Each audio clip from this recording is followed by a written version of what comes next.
Chapter 125. Hell of a shopping trip. Following Jessica's instructions, Chun Zhao stuffed her eyeball into his eye. Immediately he could see more things. Although he had inserted an eyeball, he did not feel any discomfort at all. It was more like wearing a pair of night vision goggles. He felt nothing special. Chun Zhao discovered the bustling market hidden in the fog.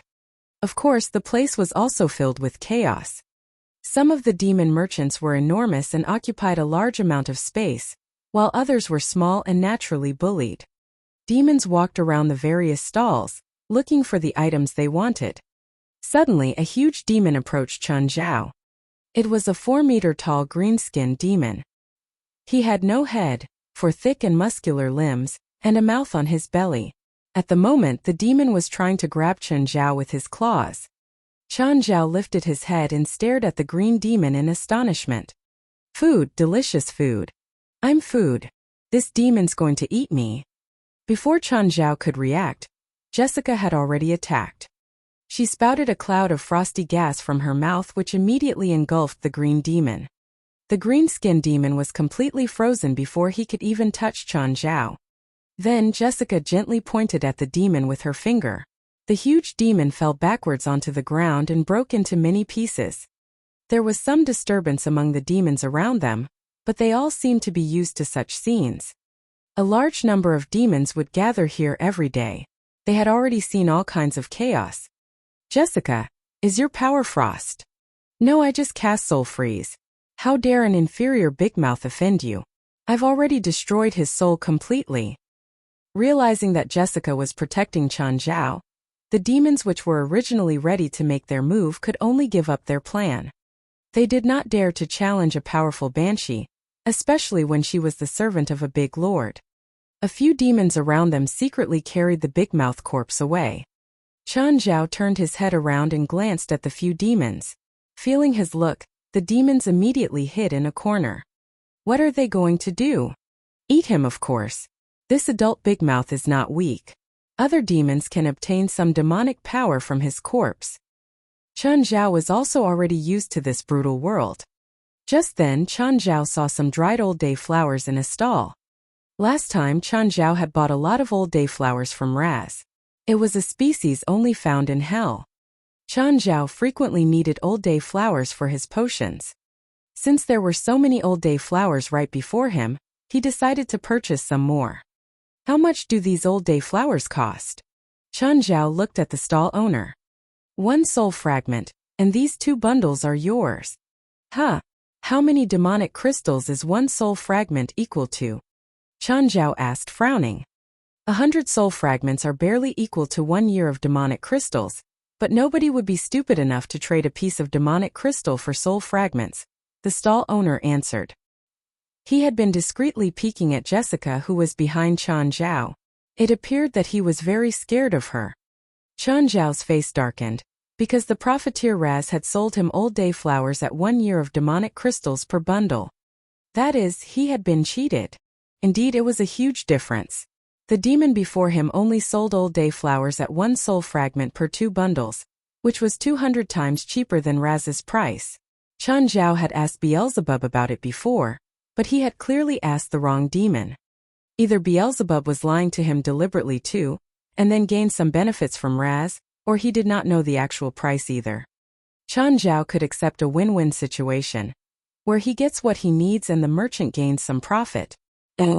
Of course, because it involved 2 completely separated worlds, he did not mind Raz earning a bit more. However, he could not accept a price that was 200 times more expensive. What's in this bottle? Water from the river of death. It's worthless. If you need it, I'll give you all for free. But this is a soul vessel. 1 soul fragment for it. Chun Zhao was speechless again. When Raz sold him water from the river of death, it cost 1 year of demonic crystals. Raz could earn Chun Zhao's money only because Chun Zhao really did not know the actual prices. This and this. I want all of them. How much is it? To be honest, the stall owner had no math talents at all. He took a long time just to add the amounts up. 30 soul fragments in total. Of course, because of your honorable identity, I'll only take 25 fragments. Chen Zhao generously threw him a small piece of demonic crystal. Receiving the demonic crystal, the demon trembled in fear. Lord, I don't have enough change. No need. Jessica glanced at Chen Zhao. Living Lord, don't you know how precious demonic crystals are here? I know. My demon servants told me before. Then why did you give him a piece of demonic crystal? These petty demons don't deserve it. I only have demonic crystals and no soul fragments. You could have told me that. I have many soul fragments with me. Then, Jessica took out a small bottle and poured out many fragments from it. No. Since I've already paid him the demonic crystal, I wouldn't take it back. Hearing Chen Zhao's words, the stall owner heaved a long sigh. After all, Chen Zhao's generosity allowed him to earn a great deal. The 1 year of demonic crystal that Chen Zhao had just given him was probably more than what he was going to earn in half a year. Living Lord, do you still have demonic crystals with you? Jessica asked. Yup. Do you mind trading some with me? I don't think I'll trade them. Chen Zhao shook his head and Jessica was heavily disappointed. Demonic crystal was still a rare item for her position. But you've helped me a lot. Take them as your reward. Chen Zhao took out 10 pieces of demonic crystals of various sizes. They were roughly worth 20 years of life. Take them. Then I shall. If you need anything in the future, just tell me. The demons around them all tried to come close to Chen Zhao as their eyes sparkled. Realizing the intention of the surrounding demons, Jessica immediately screamed, "Scram! You petty bugs!" Just then, Chen Zhao noticed a familiar figure in the distance. He had to admit that Jessica's eye had given him an excellent eyesight. Even though it was about 1,000 meters away, Chen Zhao could still see it clearly. The familiar figure was no demon other than the demon profiteer, Raz. Chapter 126, Profiteer. Chen Zhao walked over to Raz. He had his own stall too. When he looked up and saw Chen Zhao, he was obviously surprised, but his expression quickly turned enthusiastic. Respected Living Lord, welcome. When Raz saw Jessica beside Chen Zhao, he started sweating. Jessica gave him too much pressure. This banshee's aura was too scary. She had a reputation too. In Obsidian City, Jessica was known as a vicious woman. Raz, what a coincidence to run into you when I'm shopping. Haha. Yeah, what a coincidence. Living Lord, how come you're here? I was invited by the Lord, Chen Zhao replied. He is a respected guest of the Lord, Jessica said, looking down. Raz, I bought some things while shopping earlier. Can you check if I was scammed? Chen Zhao took out many local specialties of hell from his spatial ring. When Raz saw these things, it was like he'd been struck by lightning. He froze in his spot. Raz finally realized that Chen Zhao was here to punish him. Living Lord, Chen Zhao narrowed his eyes at Raz. Is there anything else you want to say? Raz turned and ran, ducking into the crowd of people. He didn't even want his stall anymore. He just wanted to get away from Chen Zhao.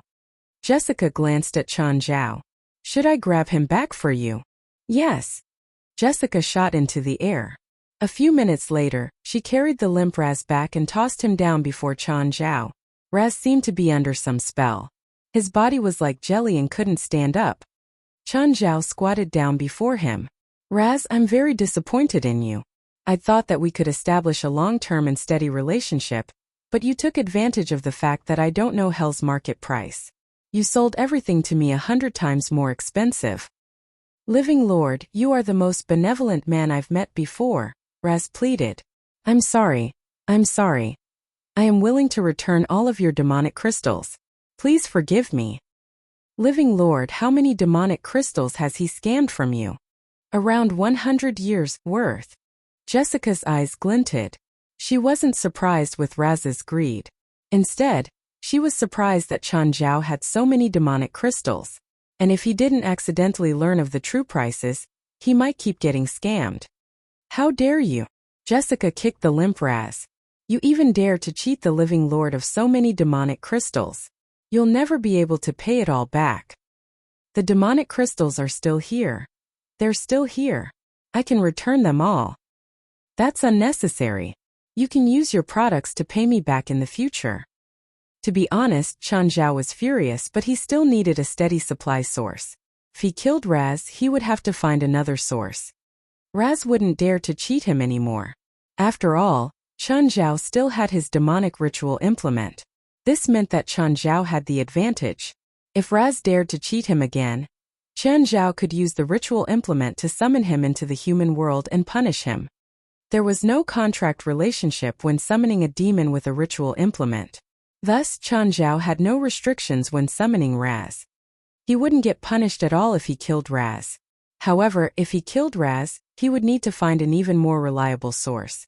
The new supplier might be even worse than Raz or give him the ritual implement. It was better to keep Raz around. With the ritual implement, he wouldn't pull any more tricks. As for the price, Chen Zhao was honestly angry. However, it was a voluntary trade. Chen Zhao wasn't familiar with the market price, so he couldn't blame people for cheating him. Of course, there wasn't anything about fair trade in hell. Whoever had more power would have more rights. Right now, Chen Zhao is in charge. Jessica, what spell is he under? The weak curse. Should I undo it? Yes. Living Lord, do you use demonic crystals to trade with him? Yes. Living Lord, 100 soul fragments can be exchanged for 1 year's worth of demonic crystals in the market. But demonic crystals are actually much more valuable than that. Some demons even accept 2 times the price. Why is there such a big difference? Technically, the market price and actual price shouldn't be too different. An average of 20% in difference was normal, but 2 times the price was hard to understand. Demonic crystals can extend most demons' lives, but soul fragments are only food. So, do you think the market can determine the value of demonic crystals? This meant that the price Raz charged Chen Zhao was far more than 200 times the price. It may even be more than 300 times higher. Chen Zhao glanced at Raz and huffed coldly. He didn't know the price before, but now he did. He'd make sure Raz would suffer in future trade. But at the moment, Raz was still irreplaceable. Chen Zhao had quite a few ritual implements from all sorts of demons, but only Raz was focused on trade. Not everyone that went between the human world and hell could be merchants. Merchants also had to have a clear mind. For example, if Chen Zhao switched his position with Raz, he might not be able to run the trade better than Raz. This was why Chen Zhao wouldn't change his trade partner unless he had no other choice. However, remembering how he'd thought Raz's price was fair, he felt bitterly disappointed. As expected, demons couldn't be trusted. He walked through the market. He saw many interesting things, but most were only interesting. They didn't have much use. Raz followed behind Chen Zhao cautiously. Rather than Chen Zhao, he was afraid of Jessica. He was finally freed when Chen Zhao got bored. When he first came to this demon city, he found everything fresh and interesting. But after walking around a bit, he realized it was just the same old thing. It was just like how he'd fantasized about America, but after arriving he realized it wasn't much. Interest in new things came quickly and left quickly as well. To Chen Zhao, hell was just a chaotic place. However, there was a unique order within the chaos. Chapter 127. Next lesson will still be physical resistance training. By the time Chen Zhao returned to the human world, 1 day had already passed. He walked out from the basement and realized that Fei Lai was home. "Don't you have to work today?" "Today's my rest day." Fei Lai was lying on the sofa with a few cans of beer on the table before her.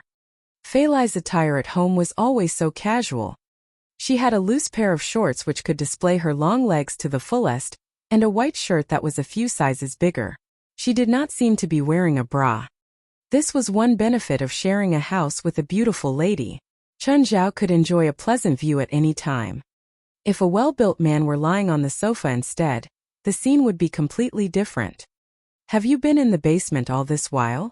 Chen Zhao stretched himself and grabbed a can of beer. "What happened to your hand?" Realizing that Chen Zhao's hand was bandaged, Fei Lai asked subconsciously, "Did something happen?" "Stop imagining." Chen Zhao rolled his eyes. Chen Zhao had no idea what devastating scenes Fei Lai had in her mind. Nonetheless, he was not going to explain anything. After all, it would be awkward if he told her that he had injured his hand during a baby delivery. Therefore, he would rather maintain his mysteriousness before Fei Lai. Chun Zhao did not avoid Fei Lai either. He started changing the bandage in front of her. Although only 1 day had passed, his wound had almost recovered. A terrifying bite mark was still visible, but the wound had fully scabbed. What were you bitten by? You wouldn't want to know it. Chun Zhao exercised his hand. He felt that something was hiding in his palm. However, he could not feel anything unusual from the outside. Chun Zhao was clueless about what Beelzebub Sophie had given him for helping his wife. Chun, what are you doing? You've been staring at your own hand for 10 minutes already. Fei Lai's voice interrupted Chun Zhao's thoughts. Rolling his eyes, he said, Isn't it obvious? I was daydreaming. Just then Chun Zhao's phone rang. He picked the call up. Hello? Chun, you didn't attend the lesson today. Oh, sorry, I was busy with work. If you have work next time, you better inform me in advance so that I won't spend 2 hours just waiting for you. Right, the next lesson will still be physical resistance training. This is revenge. You said there would only be 1 physical resistance training session. I'm busy. Bye. Ignoring Chun Zhao's complaint, Gaia hung up at once. Chun Zhao was stunned. Fuck. This female gorilla is really revengeful. Didn't I miss 1 lesson only? What a specific revenge. Sienna, who's this? David returned from the police station and saw an unfamiliar lady in the living room. He recalled Sienna had indeed told him the previous day that a friend was going to stay over for a few days. Chris, my friend. I told you yesterday. Hi. I'm Chris Ackerman. Hi. Your name is somewhat familiar. David, what an outdated trick, Sienna said with her face darkening. No, I actually find it familiar. I think I've heard it before. David tried his best but still could not recall where he had heard this name. If you want to chase a lady, you need to learn from Chan. I heard that he knows many beautiful ones, Sienna said. She had been in contact with 4, so she knew some things about Chun Zhao. Chun? Do you mean an Asian doctor? Chris asked. Huh. Do you know Chun as well? Sienna was rather surprised. What a small world. Oh yeah, I remember. Chris Ackerman. I heard this name from Chun. He asked me to look for you, David exclaimed. Chun's looking for me? Why? He said that you're in trouble, David replied. Has your problem been solved? I don't think he can solve my problem, Chris said, disheartened. Chris, maybe he'll have a solution, Sienna said in a serious tone. Oh. Will he? Isn't he a doctor? Yes, a doctor, but he's also a spiritualist. While he claims to be an amateur, he's actually very powerful, at least better than me, Sienna said. Perhaps you can ask for his help. David was energized by the conversation at once. Chris, did you encounter an evil spirit? Chin's powerful, really powerful. He can definitely help you. Let's call him now. It's none of your business. Why are you so excited? Sienna rolled her eyes at David. How is it none of my business? Chun asked me to tell him once I have any information about Ms. Chris. Sienna looked at Chris. Chris, what do you say? Chun, can he really help me? If even he can't solve the problem, I wouldn't be able to help you either. He's your only hope. David moved closer to Chris and Sienna. Trying his best to contain his excitement, he asked, Miss Chris, what's troubling you? Sienna pointed at the table. David turned his head around and saw a mirror on the table. It's a mirror. You don't say. We can see that it's a mirror. Is there something special about it? David took the mirror and inspected it curiously. I didn't find anything unusual about the mirror either. But yesterday morning I broke it myself. You broke the mirror? It looks perfectly undamaged. That's the key. Something seems to be hidden in this strange mirror and Chris has been haunted by this thing. She said it's her ex-boyfriend, and that he would appear every night. I stayed up for the whole of last night and didn't see a thing, but Chris said that her ex-boyfriend did appear. Did you fall asleep? David looked at Sienna. Sienna had 2 very obvious dark patches below her eyes. What do you think? I've been with Chris all the time, but she fell asleep. At first I thought that nothing happened, but Chris said that her ex-boyfriend tried to attack her in her dream. Is it an evil spirit? Can evil spirits enter a person's dream? I'm not sure. While evil spirits have a multitude of peculiar abilities, I've never heard of any that can enter a person's dream. You don't have a solution either. Not for now. Therefore we have to ask Chun for help. He will have a solution. David was clearly fully confident of Chun Zhao. Chris looked at Sienna. Although Sienna was somewhat unwilling, she still nodded her head. He's your last hope. Chapter 128. Champion of Almost Dying Del. Fei Lai, I didn't think your cooking would be this good. Chun Zhao looked at the big platter of Cobb salad that Fei Lai brought out. Cobb salad was different from the European salads with vegetables and fruit. It was unique to California, containing vegetables, fruits, and meat. After pairing it with dressing and seasonings, it had a unique taste. As a Chinese man, Chun Zhao usually judged and looked down on foreign food. It was like the famous movie quote, "I'm not targeting anyone. It's just that everyone here is garbage." But after really getting to know foreign food culture, he realized that foreign food wasn't as sad as people thought. Chun Zhao never liked salad because it was too vegetarian. He was a carnivore. This Cobb salad, though, paired meat with vegetables just right. It had both the chewiness of meat and the fresh taste of fruit and vegetables. With the dressing, it could satisfy most people. Cobb salad is actually really easy. You can do it after trying once or twice. The recipe isn't set either. It's mostly just the dressing and seasoning. This is our family's specialty. Try the blueberry dressing. Chun Zhao dipped a piece of chicken in the dressing. Oh, it's sour and sweet. Tastes good. He wasn't a food critic, so he couldn't describe the taste with those fancy adjectives. He just thought it was good. Paired with some iced beer, it was an enjoyment even in December. Ella didn't have drastic differences in temperature between the seasons, but it was quite different throughout the day. Mornings and nights would be cooler while noon could be more than 70 degrees. Just then Chun Zhao's phone rang. He kept eating, ignoring the phone. Fei Lai glanced at Chun Zhao, but he really didn't want to answer. The phone kept ringing, so Chun Zhao had to admit that he'd already seen the caller ID. It was Del. I hope it's not work. Chun Zhao answered the call. Hi. Chun, please come. It was Tsura's choked cries. Please hurry. Tsura? What happened to you? What's wrong? It's Del. Something happened. Please come, I'm begging you, hurry. Okay, I'm coming. Tsura sounded really panicked and she was crying too. It was obvious that Del's problem was serious. Chun Zhao was no longer unwilling. He couldn't keep waiting here either. You have work. Yes. Can you drive me? My patient has an emergency. Okay. Let me wash my hands, Fei Lai agreed quickly. Fei Lai watched as Chun Zhao brought the pets onto the car. Chun, why do you always bring them when you visit your patients? I'm worried about them if no one's home, Chun Zhao said. Drive faster. I'm worried about the patient. The phone rang again, but it wasn't Tsura. The caller ID said David. Hi, David. Chun, I found the person you're looking for. The person I'm looking for? Oh, you mean Chris? Yes. She's right beside me. I think she's in trouble. I'm busy right now. A patient's life is at risk. I have to hurry over. When can you come back? Not sure. How's Chris right now? She seems stable, but I think she's pretending to be composed. I think she's really scared. What about Sienna? Is she there? You can have her help. Sienna is powerless too. I see. Take her to my home first and wait for me to get back. Fei Lai isn't home either. She's driving me to the patient. The key is under the rug before the door. Okay.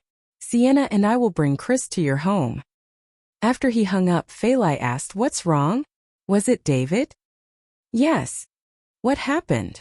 One of my friends is in some trouble. Some trouble. I don't know how troublesome that trouble is right now. 30 minutes later, Chun Zhao and Fei Lai finally got to Del's home.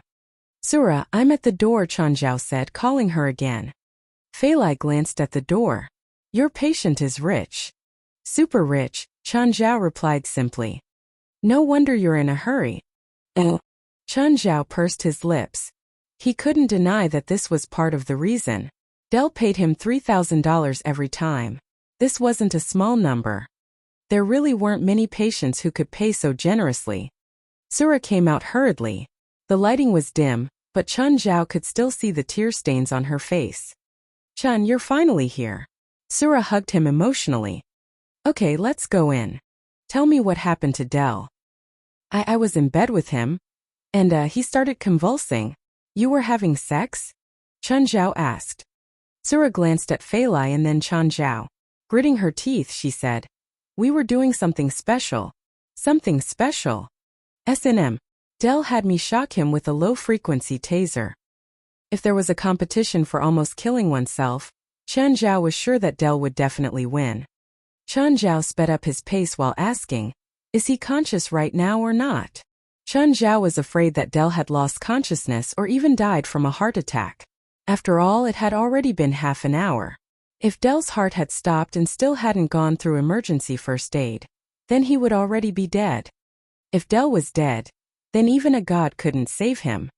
He's awake, but he keeps convulsing. When he reached the outside of Del and Sura's bedroom, Chun Zhao could already hear Del's pained cries. Fei Lai, stay at the door. Don't worry. I do emergency treatment too. I've seen everything. Fei Lai didn't mind. Fine. After entering, Chun Zhao saw a whip, chains and other sex toys. Turn on the lights. The room was quite dark. Chun Zhao moved over and restrained the spasming Del to start checking. As long as he hadn't died and his heart hadn't stopped, it was good news. Del was insistent on going down paths that could kill him, but he was quite lucky. At least he'd been lucky so far. Chapter 129, Night Road. Del, do you still recognize me? Chun Zhao had to confirm if Del was still fully conscious. Chun, help me. It's so painful. Where? My whole body. Standing beside them, Fei Lai said, looks like epilepsy. Chun Zhao shook his head and said, it's abnormal heart rhythm caused by electric shock. Sura, did Del consume anything before you started playing? After slight hesitation, Sura nodded. What drug is it? Chun Zhao was unsurprised by Sura's response. In fact, he had found out that Del had been consuming illegal drugs in his previous visits. In addition, he knew it was not weed, but something more intense. Highly concentrated MDMA. MDMA stands for 3,4-methylene-dioxymethamphetamine, the main ingredient for ecstasy. In fact, the amount of MDMA in ecstasy is relatively low. Consuming pure MDMA would produce more intense hallucinations and pleasure, but also have higher toxicity. It was almost equivalent to death after enjoyment. Chun Zhao really could not understand this kind of person's mentality. Of course, as a doctor, Chun Zhao was not obliged to urge Del to fight his drug addiction. Del would not listen to him anyway. After some examination, Chun Zhao confirmed that Del was suffering from complications due to abnormal heart rhythm, which thereby caused his convulsions. To be more direct, his own body was sending him an alarm. Chun Zhao turned his head and instructed Sura, go fill the bathtub with water, warm water. The kind that you can still put your hand in. A few minutes later, Sura ran out from the bathroom. Done. Chun Zhao carried Del into the bathroom, which was really easy given his current strength. Putting Del into the bathtub, Chun Zhao turned his head and said to Fei Lai, bring me my toolbox. Sura and Fei Lai both stood outside the bathroom so as not to disturb Chun Zhao's work. Fei Lai knew some first aid, but she could not understand what Chun Zhao was doing. Chun, why did you put him into warm water? The human body is very sensitive, especially to temperature. Warm water can relieve his contractions, but he still needs acupuncture. I don't think you know much about acupuncture. In fact, most Americans are not unfamiliar with acupuncture. It often appears in films too. But can you see his acupoints clearly in water? Wouldn't you insert the needle into the wrong spot? Chun Zhao did not doubt himself for a second. His other medical skills might be questionable, but he had been practicing acupuncture since young. Acupuncture requires more than just the eyes. Chun Zhao also needed to feel the spots with his hand. Del was partially submerged in water at the moment. Although light would be refracted, Chun Zhao could confirm the acupoints by just touching and without even looking. Del's body calmed down gradually and the convulsions also stopped. Chun Zhao had managed to ease Dell's abnormal heart rhythm with acupuncture. Then, he carried Dell back into the bedroom and began to massage his muscles. Chun, be gentler, it hurts. It's good that you can still feel pain. Chun Zhao was massaging the softer areas with a lot of force. Apart from his abnormal heart rhythm, Dell was also poisoned by the illegal drug. Chun Zhao still had to help him detoxify, that is, make him vomit the toxic substances. Oh! Under the night sky, a car was racing towards Mountain Town. David was driving at full speed, while Sienna was sitting on the front passenger seat. Chris, who was sitting on the rear seat, seemed to be behaving unusually. She had been holding the mirror all this while. "Chris, can you keep that mirror?" David said, glancing at the rear mirror. However, Chris continued to look at the mirror with her head lowered, as if she had heard nothing. Sienna's expression became serious. Chris seemed to be asleep. "Chris." Sienna turned her head and attempted to wake Chris up. There was no response. David and Sienna both felt rather anxious. Suddenly, David saw Chris from the rear mirror. No, it was not Chris, but an unfamiliar face. David was so shocked that he could not even hold the steering wheel properly. The car rocked on the road. "David, drive properly. What are you doing?" Sienna complained. "No." David turned his head and looked at Chris. It was still Chris and nothing had changed. What's wrong?" Sienna realized that David's expression was somewhat strange. "I'm not sure," David muttered, uncertain. "When I looked at Chris from the rear mirror, I realized that she's someone else." Sienna also looked at the rear mirror, but she did not find anything unusual about Chris. Nevertheless, she did not think that David was mistaken. Anyhow, she also did not know what was happening. Nervousness crept up her spine as time passed by. "Are we not there yet? I don't think it took this long the last time I came here," Sienna asked impatiently. David tried his best to contain his fear. Although he was a cop, his identity and the gun in his pocket were of little help to their current situation. "David, you see that billboard ahead?" "Why?" David indeed saw a billboard at the side of the road. "I remember we've already passed that billboard. Maybe there are several of them. Sometimes there are identical billboards on the road," David explained, but only as an attempt to comfort himself. "No!" Sienna suddenly shouted. "I remember clearly that the light at the center of that billboard was flickering. We've indeed passed that billboard already." "It's just coincidence." David continued to drive forward. However, an identical billboard appeared before them soon. In the row of lights above the billboard, the one at the center was also flickering. David could feel all his hair rise up instantly. "We've been driving on the same section all this time," Sienna confirmed. "Why? Why would this happen?" Suddenly, a figure bolted in front of the car. David stamped on the brake in panic. "Did we hit?" Sienna's face turned pale as well. The two quickly rushed out of the car. However, they realized that the person lying on the ground before the car was Chris. What's happening?" David looked at Chris in puzzlement. Chris was before them, so who was in the car? With a serious expression on her face, Sienna also turned her head and looked into the car. Because of the headlights before them, they could not really see what was in the car. Sienna walked to the car door and looked inside. It was empty. There was no one. Chapter 130, Mirror Reflection. "Help her into the car first," Sienna said. David was a bit scared now. "Sienna, she's real, right?" "I don't know." "What about in the car?" "There's no one there." "What? There's no one there? How can there be no one?" "Let's leave first." Sienna guessed that this was a ward that they were trapped in. As for why Chris, who was in the car, suddenly ran before the car, she had no clue. When they returned to the car and started driving, they passed by the billboard again.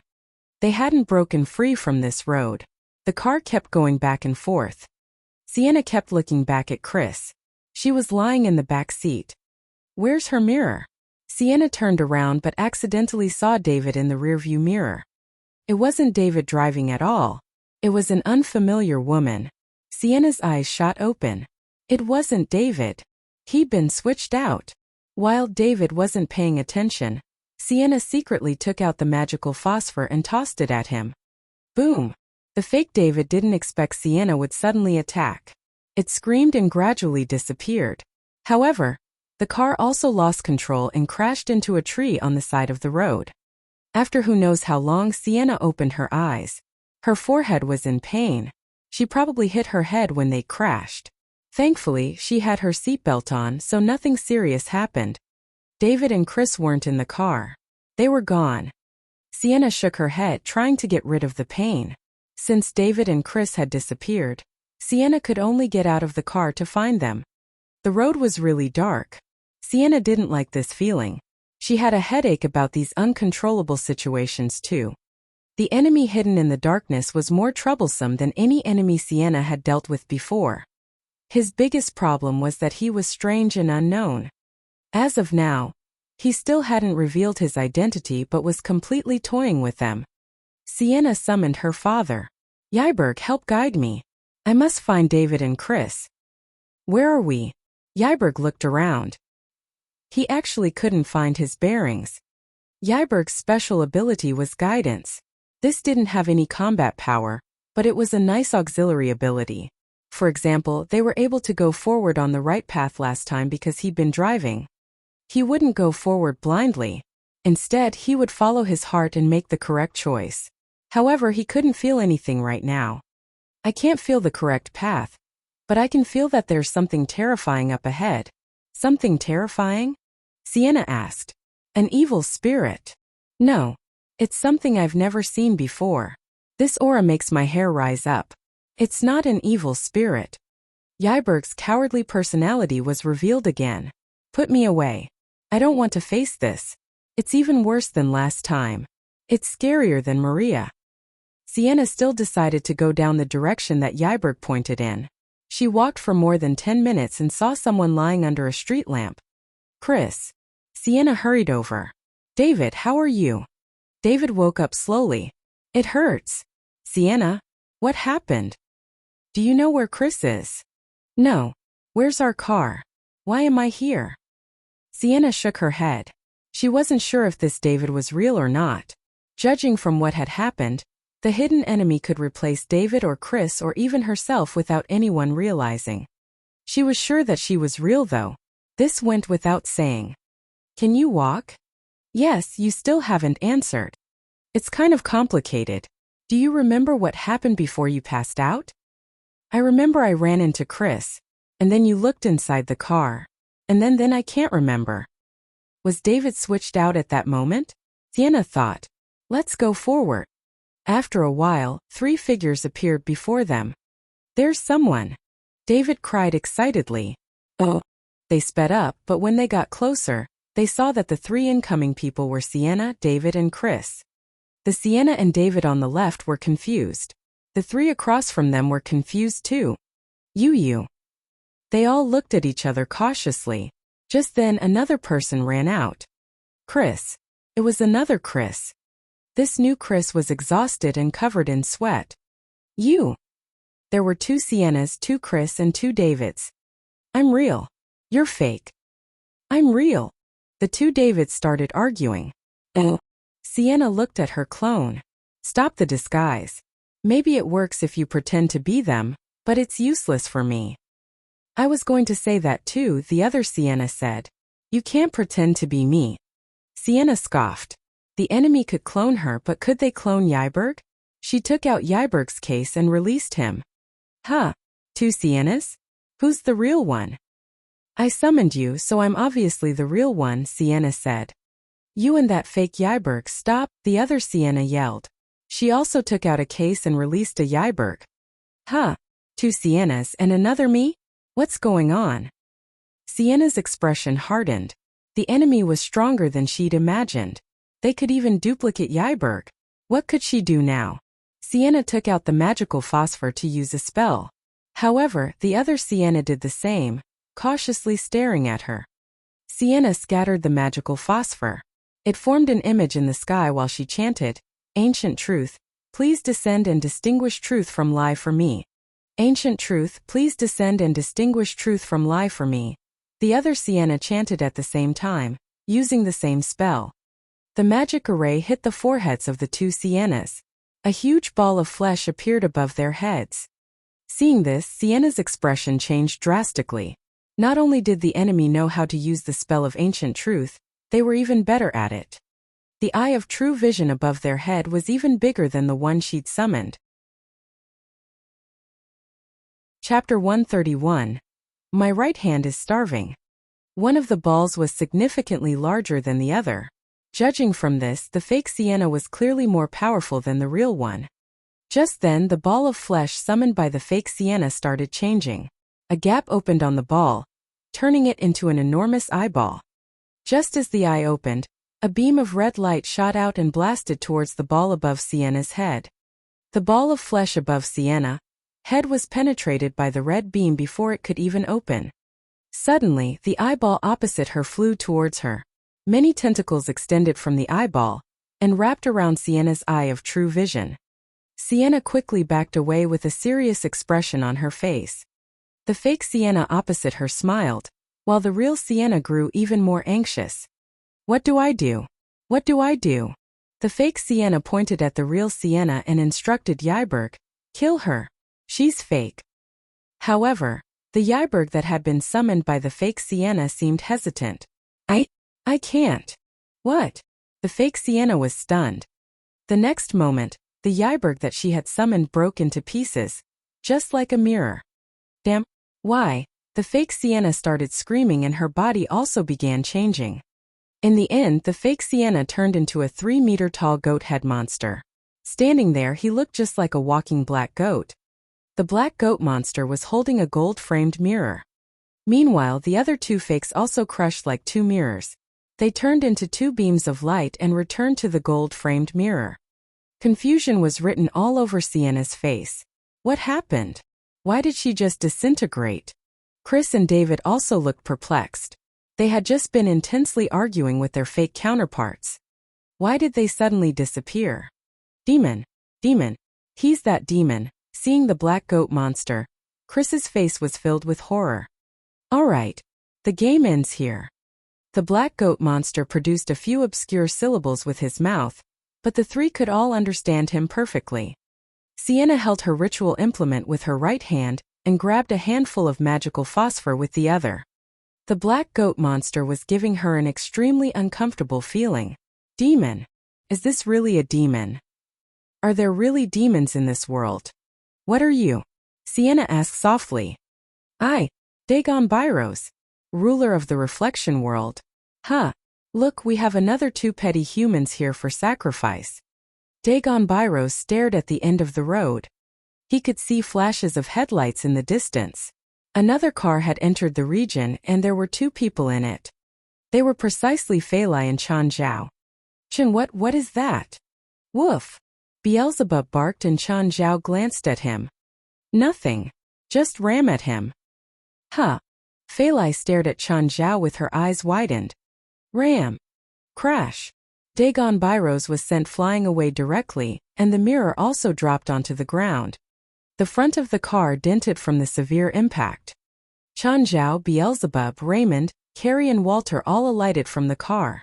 Chan Zhao walked to the gold-framed mirror and picked it up.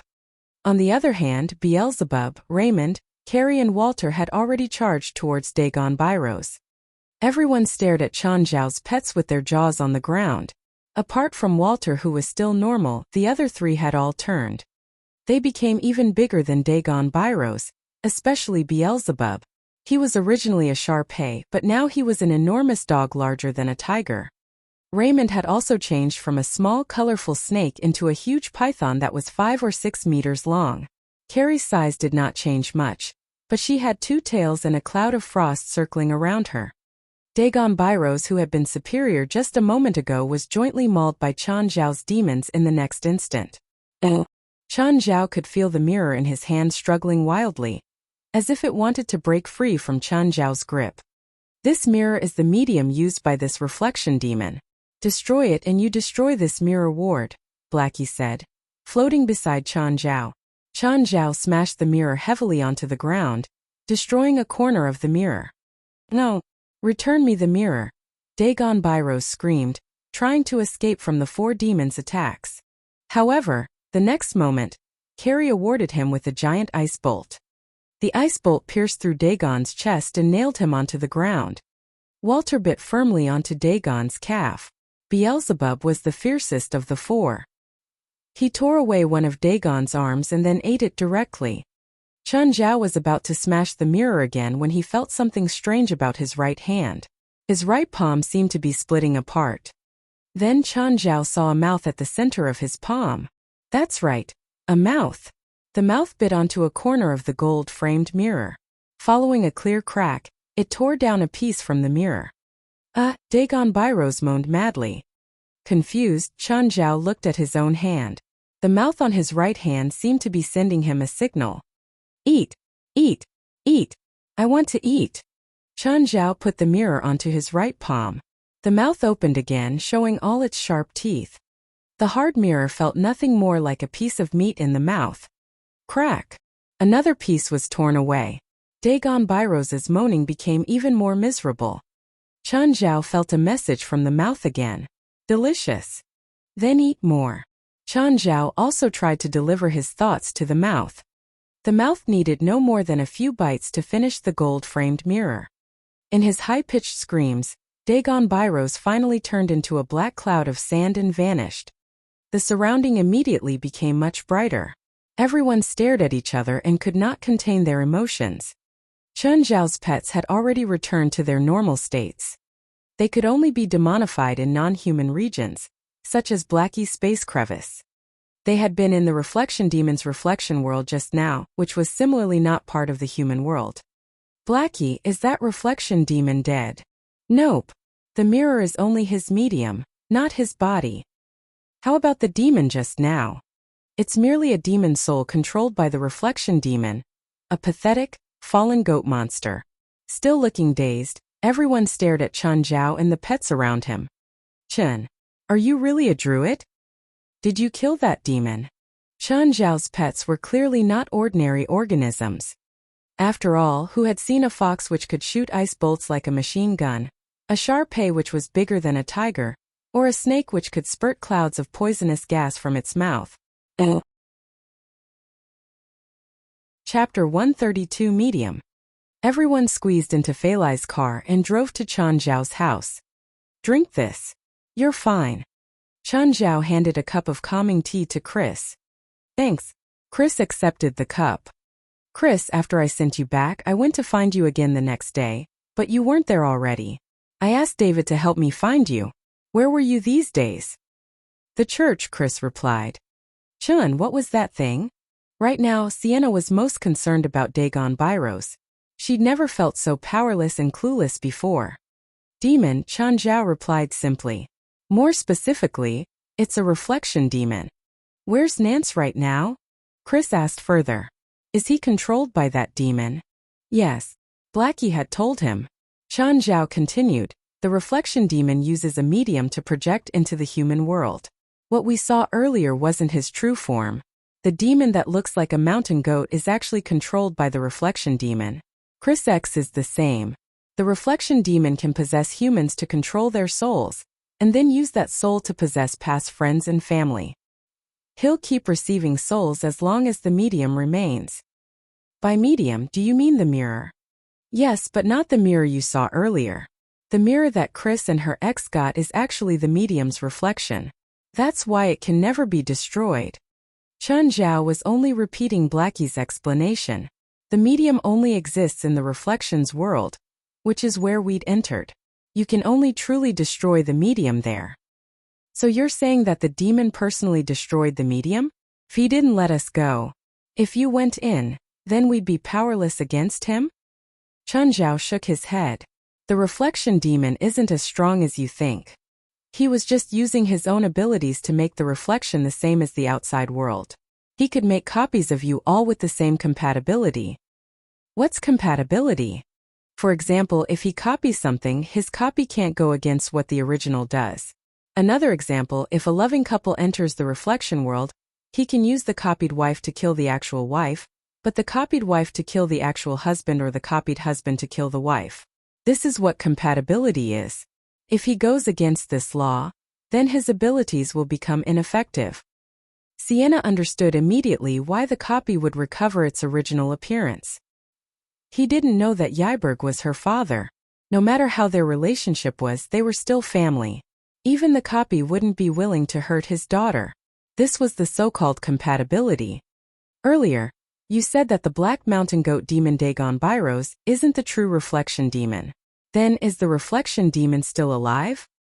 After this paranormal event, Chris was left with trauma.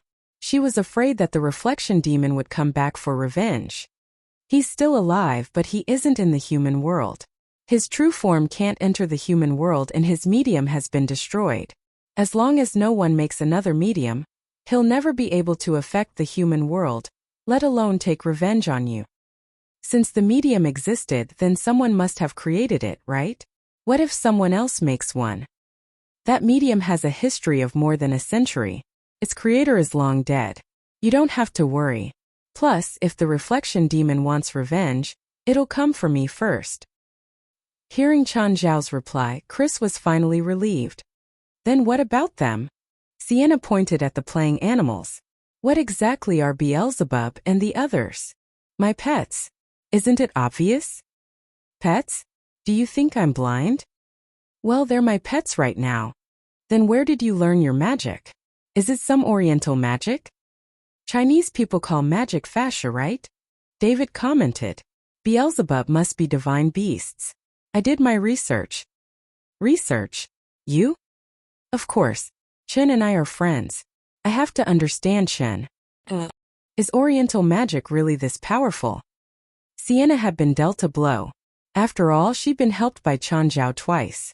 In fact, she could say that she'd been saved twice. Each time had been more dangerous than the last, but Chan Zhao had taken care of them easily. Chan, where's the gold? Are you going to take it for yourself? Sienna stared at Chan Zhao with shining eyes. Chan Zhao's expression was dark. The gold was part of the medium. It was destroyed along with the medium. Hey, that gold is worth more than $10,000. How could you do that? Sienna, it's okay, David comforted. That gold was cursed. If you give me the gold, I won't care if it's cursed. Sienna was sad, but Chan Zhao was even more pained. The gold had been eaten by the mouth on his hand. More than 200 grams of gold was worth at least $10,000. Chan Zhao still wasn't sure what the mouth was used for. The only thing he was sure about was that Beelzebub Sophie had given it to him. Chun, I can go find you if I run into these things again, right? Chris looked at him with teary eyes. If you need a doctor, I'm happy to help. But if you need to exorcise evil spirits or demons, please ask Sienna. I'm an amateur. Knock knock. Knocks sounded at that time. Everyone exchanged glances. It was already 2 in the morning. Who would come? After opening the door, they realized it was Leonardo. Lean, how come you're here? I was patrolling and saw that your light is still on, so I came to look. Come in.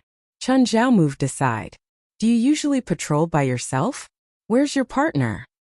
My previous partner quit and they haven't assigned me a new one. I hope it'll be a beauty. When Leonardo entered the living room and saw everyone, he gaped. Let me introduce everyone. David, he's a cop too. This is Leonardo. He's in charge of Mountain Town's security. Hey, come sit down. You're Chen's friend too? David tossed Leonardo a can of beer. Chapter 133. The Fearsome Gaia. Are you having a party? Leonardo asked. Nope. It's just a normal gathering, but we were so engrossed that we forgot the time, Chan Zhao said with a smile on his face. If I recall correctly, you've only been here for less than 3 months, right? Look at how many friends you have already. I grew up in Los Angeles but only have a few friends.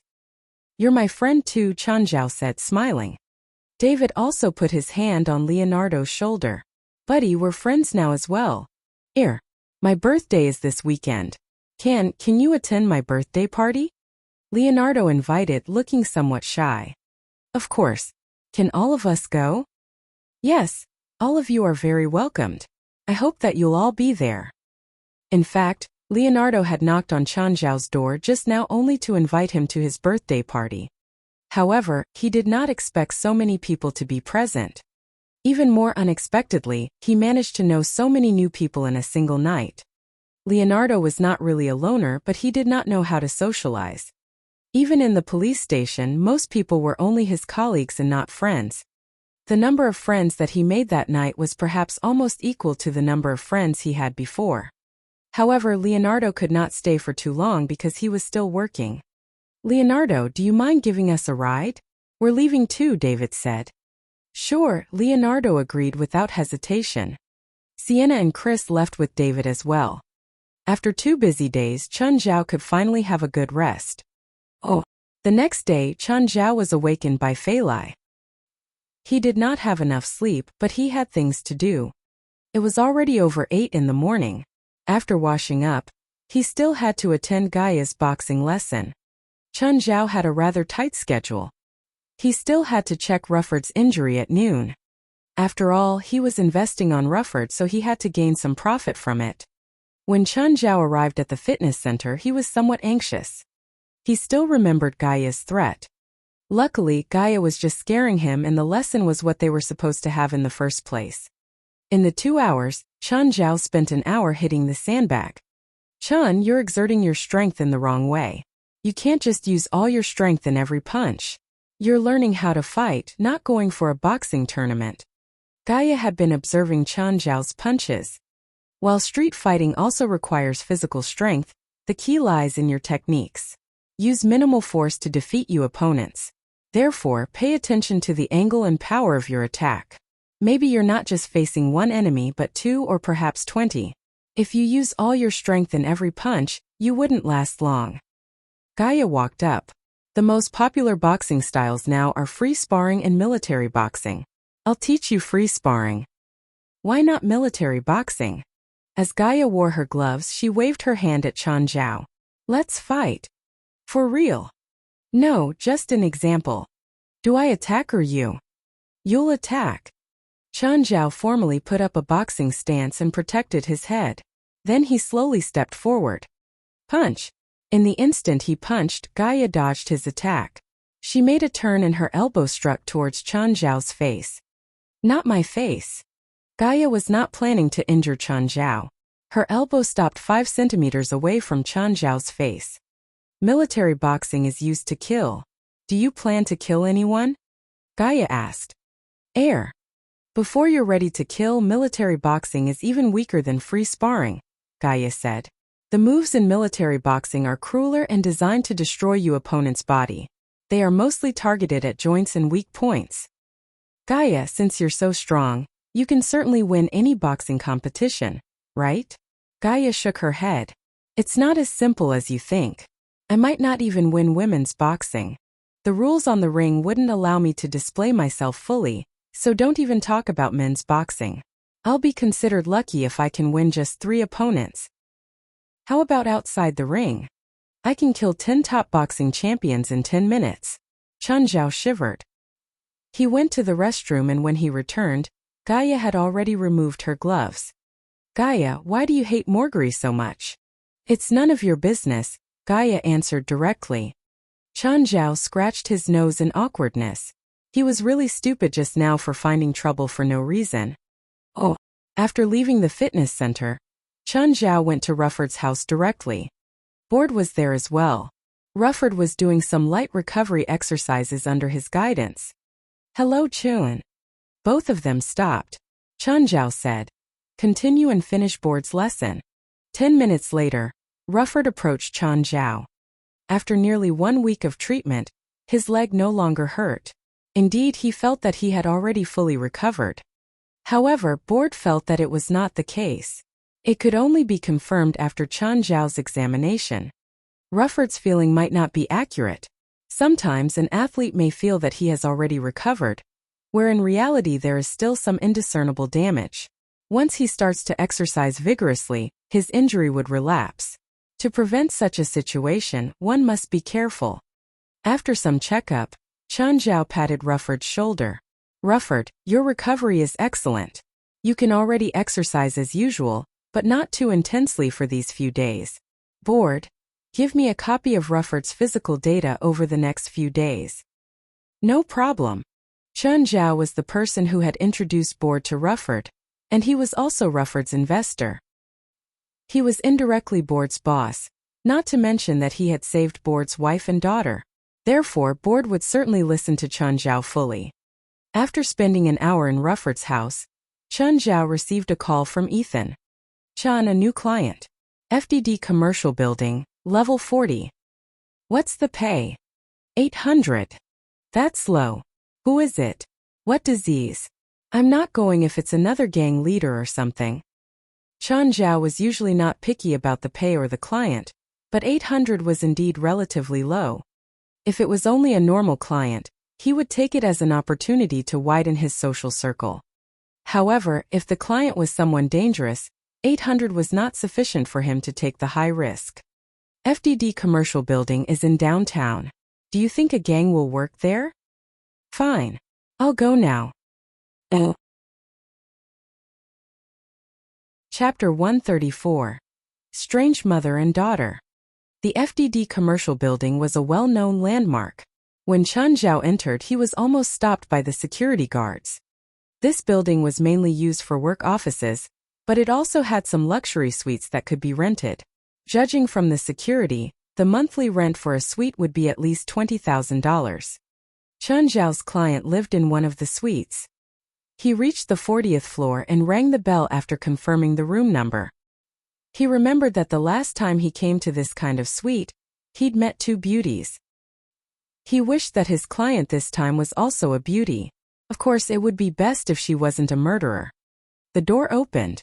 It was a 30-something-year-old woman. She was beautiful with some makeup on and wearing fashionable clothes. However, her stomach was bleeding. She hadn't pulled out the knife yet. She looked down at the pets around Chun Zhao. You are. Were you the one that called a doctor?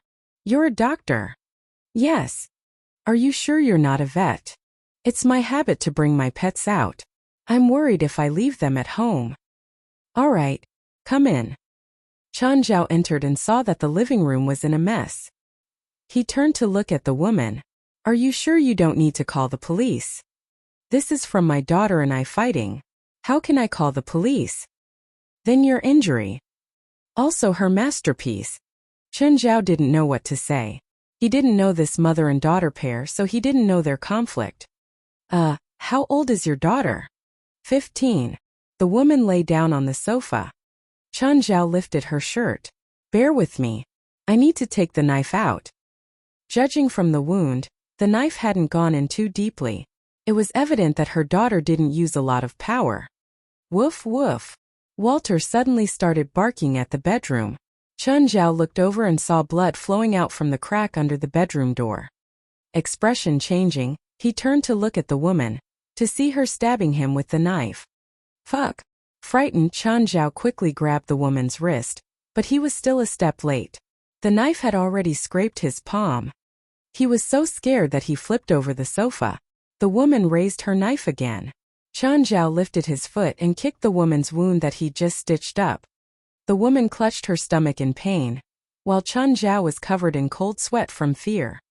He'd been learning how to fight these days, but he realized that not everyone could perform what they'd learned when it was actually necessary. This was the difference between him and Gaia. Gaia had actually been on the battlefield before. Chun Zhao was confident that his strength and speed were both above Gaia. However, if it was Gaia here, she definitely wouldn't be in a pathetic state like Chun Zhao. He looked at his arm. There was a scratch left by the knife, but it wasn't that serious. He looked at the woman on the ground and opened the bedroom door. A girl was lying on the ground in a puddle of blood. Chun Zhao hurried over to check. She wasn't dead yet. He carried the girl out of the bedroom. She'd been stabbed in the chest and suffered blood loss. Her injury was very grave. Her breathing was weak. The woman stood up, holding onto her stomach, and looked at Chun Zhao with an ugly expression. She's your daughter. Stepdaughter. Hatred flashed past the woman's face. I'm calling the cops. Don't call them. No, I must. You tried killing your daughter. Chun Zhao couldn't ignore this. If the girl died, he would be in trouble too. I didn't.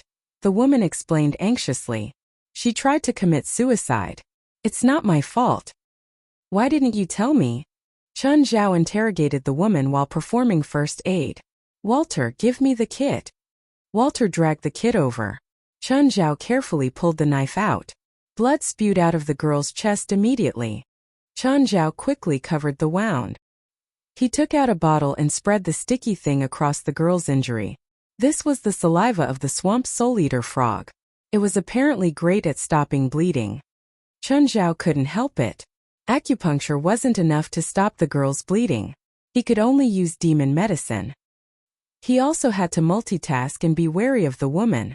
Who knew if she would go crazy again and try to stab him? She wants to frame me with her death, the woman explained in panic.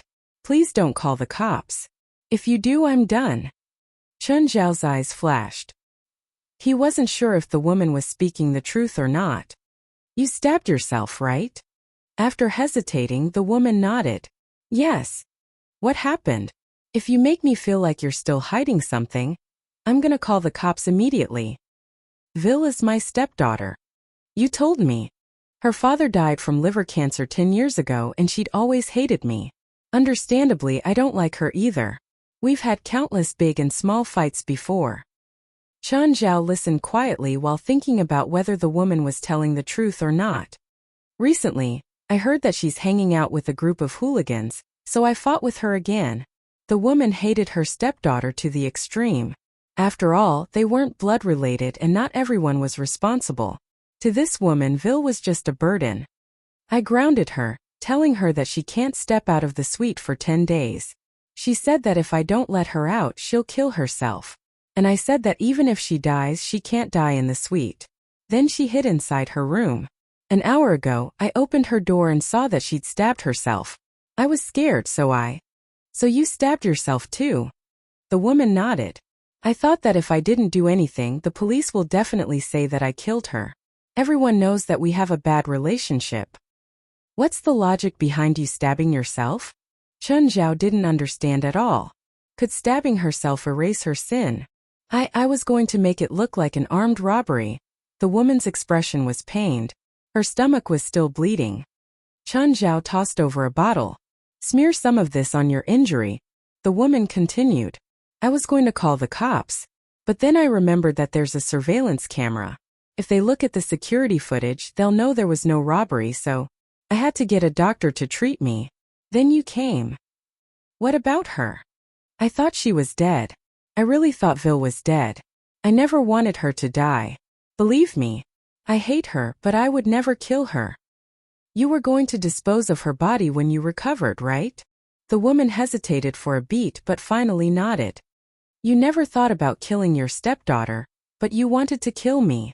Chun Zhao raised his hand. The blood reminded him that this woman was crazy enough to do anything. Chapter 135 Favor. I'm sorry. I can compensate for that.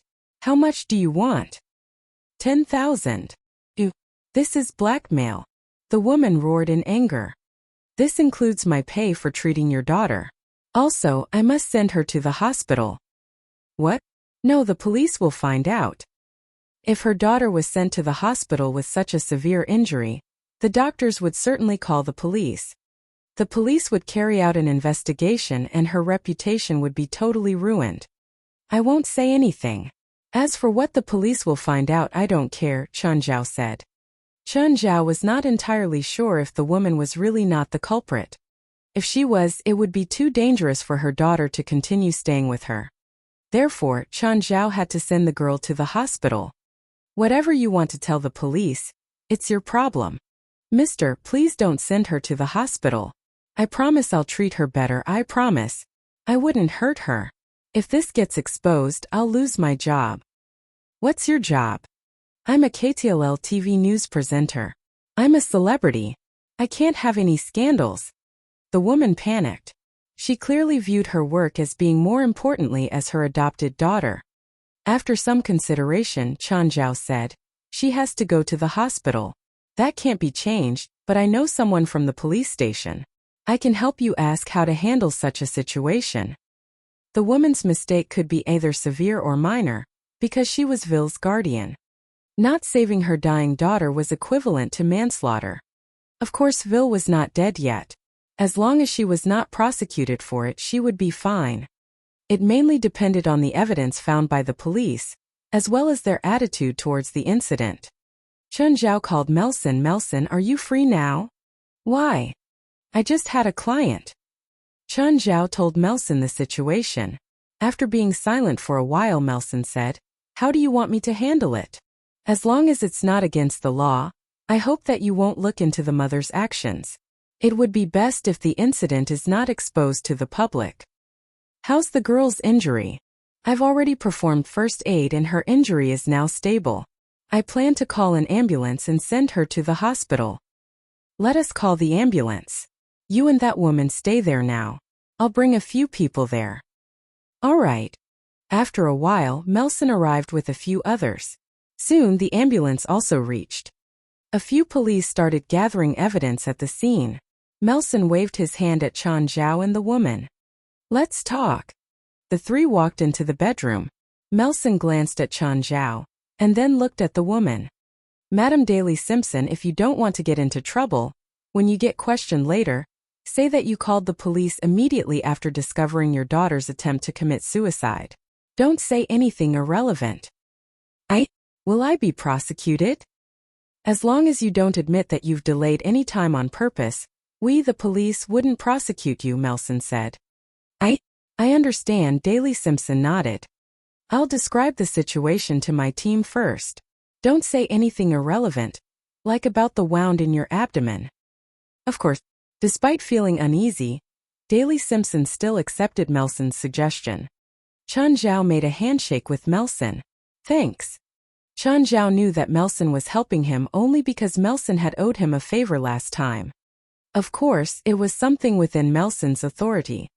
If Daly Simpson really killed someone, he would not ignore it just for Chun Zhao. The $10,000 that Chun Zhao had asked from Daly Simpson was not just for treating them. It also included the favor from Melson and fee for Chun Zhao to not expose her. To be more direct, she was paying Chun Zhao to solve her problem. As for which of Daly Simpson and her daughter was in the wrong, Chun Zhao could not decide. He liked neither of them anyway. Moreover, Chun Zhao also did not intend to change their relationship. Their hatred towards each other had been formed over an extended period of time. Chun Zhao did not even care if they would stab each other with a knife in the future. Chun Zhao had already done what he should. At least he believed so. Daly Simpson was wrong, but if she ended up in jail, Vil would have to be sent to an orphanage or another relative's place. This might not be ideal for her either. Chun, why are you giving me $2,000? Ethan stared at Chun Zhao, confused. Isn't it supposed to be $800 for you? So it should be $160 for me according to our agreement. Have you finally turned over a new leaf and decided to pay for the food that you've eaten here? Take it or leave it. Stop nagging. Chun Zhao rolled his eyes. Auntie Lee, get me some food. Ethan kept cursing Chun Zhao for his usual dine and dash. After the meal, Chun Zhao went to the hospital to check Vil Simpson's condition and collect the money. By the time he returned home, it was already past 4 in the afternoon. Chun Zhao saw Kin arguing with a man in front of Kin's own house. Chun Zhao vaguely recalled the man to be a gangster in the town. That time, Chun Zhao had encountered the gangster in the supermarket. The gangster was going to target him because he was new to town. Luckily, a shopkeeper reprimanded him. Ken, is that your friend? Chun Zhao shouted. Noticing that Ken and the gangster were about to fight, he signaled them his presence.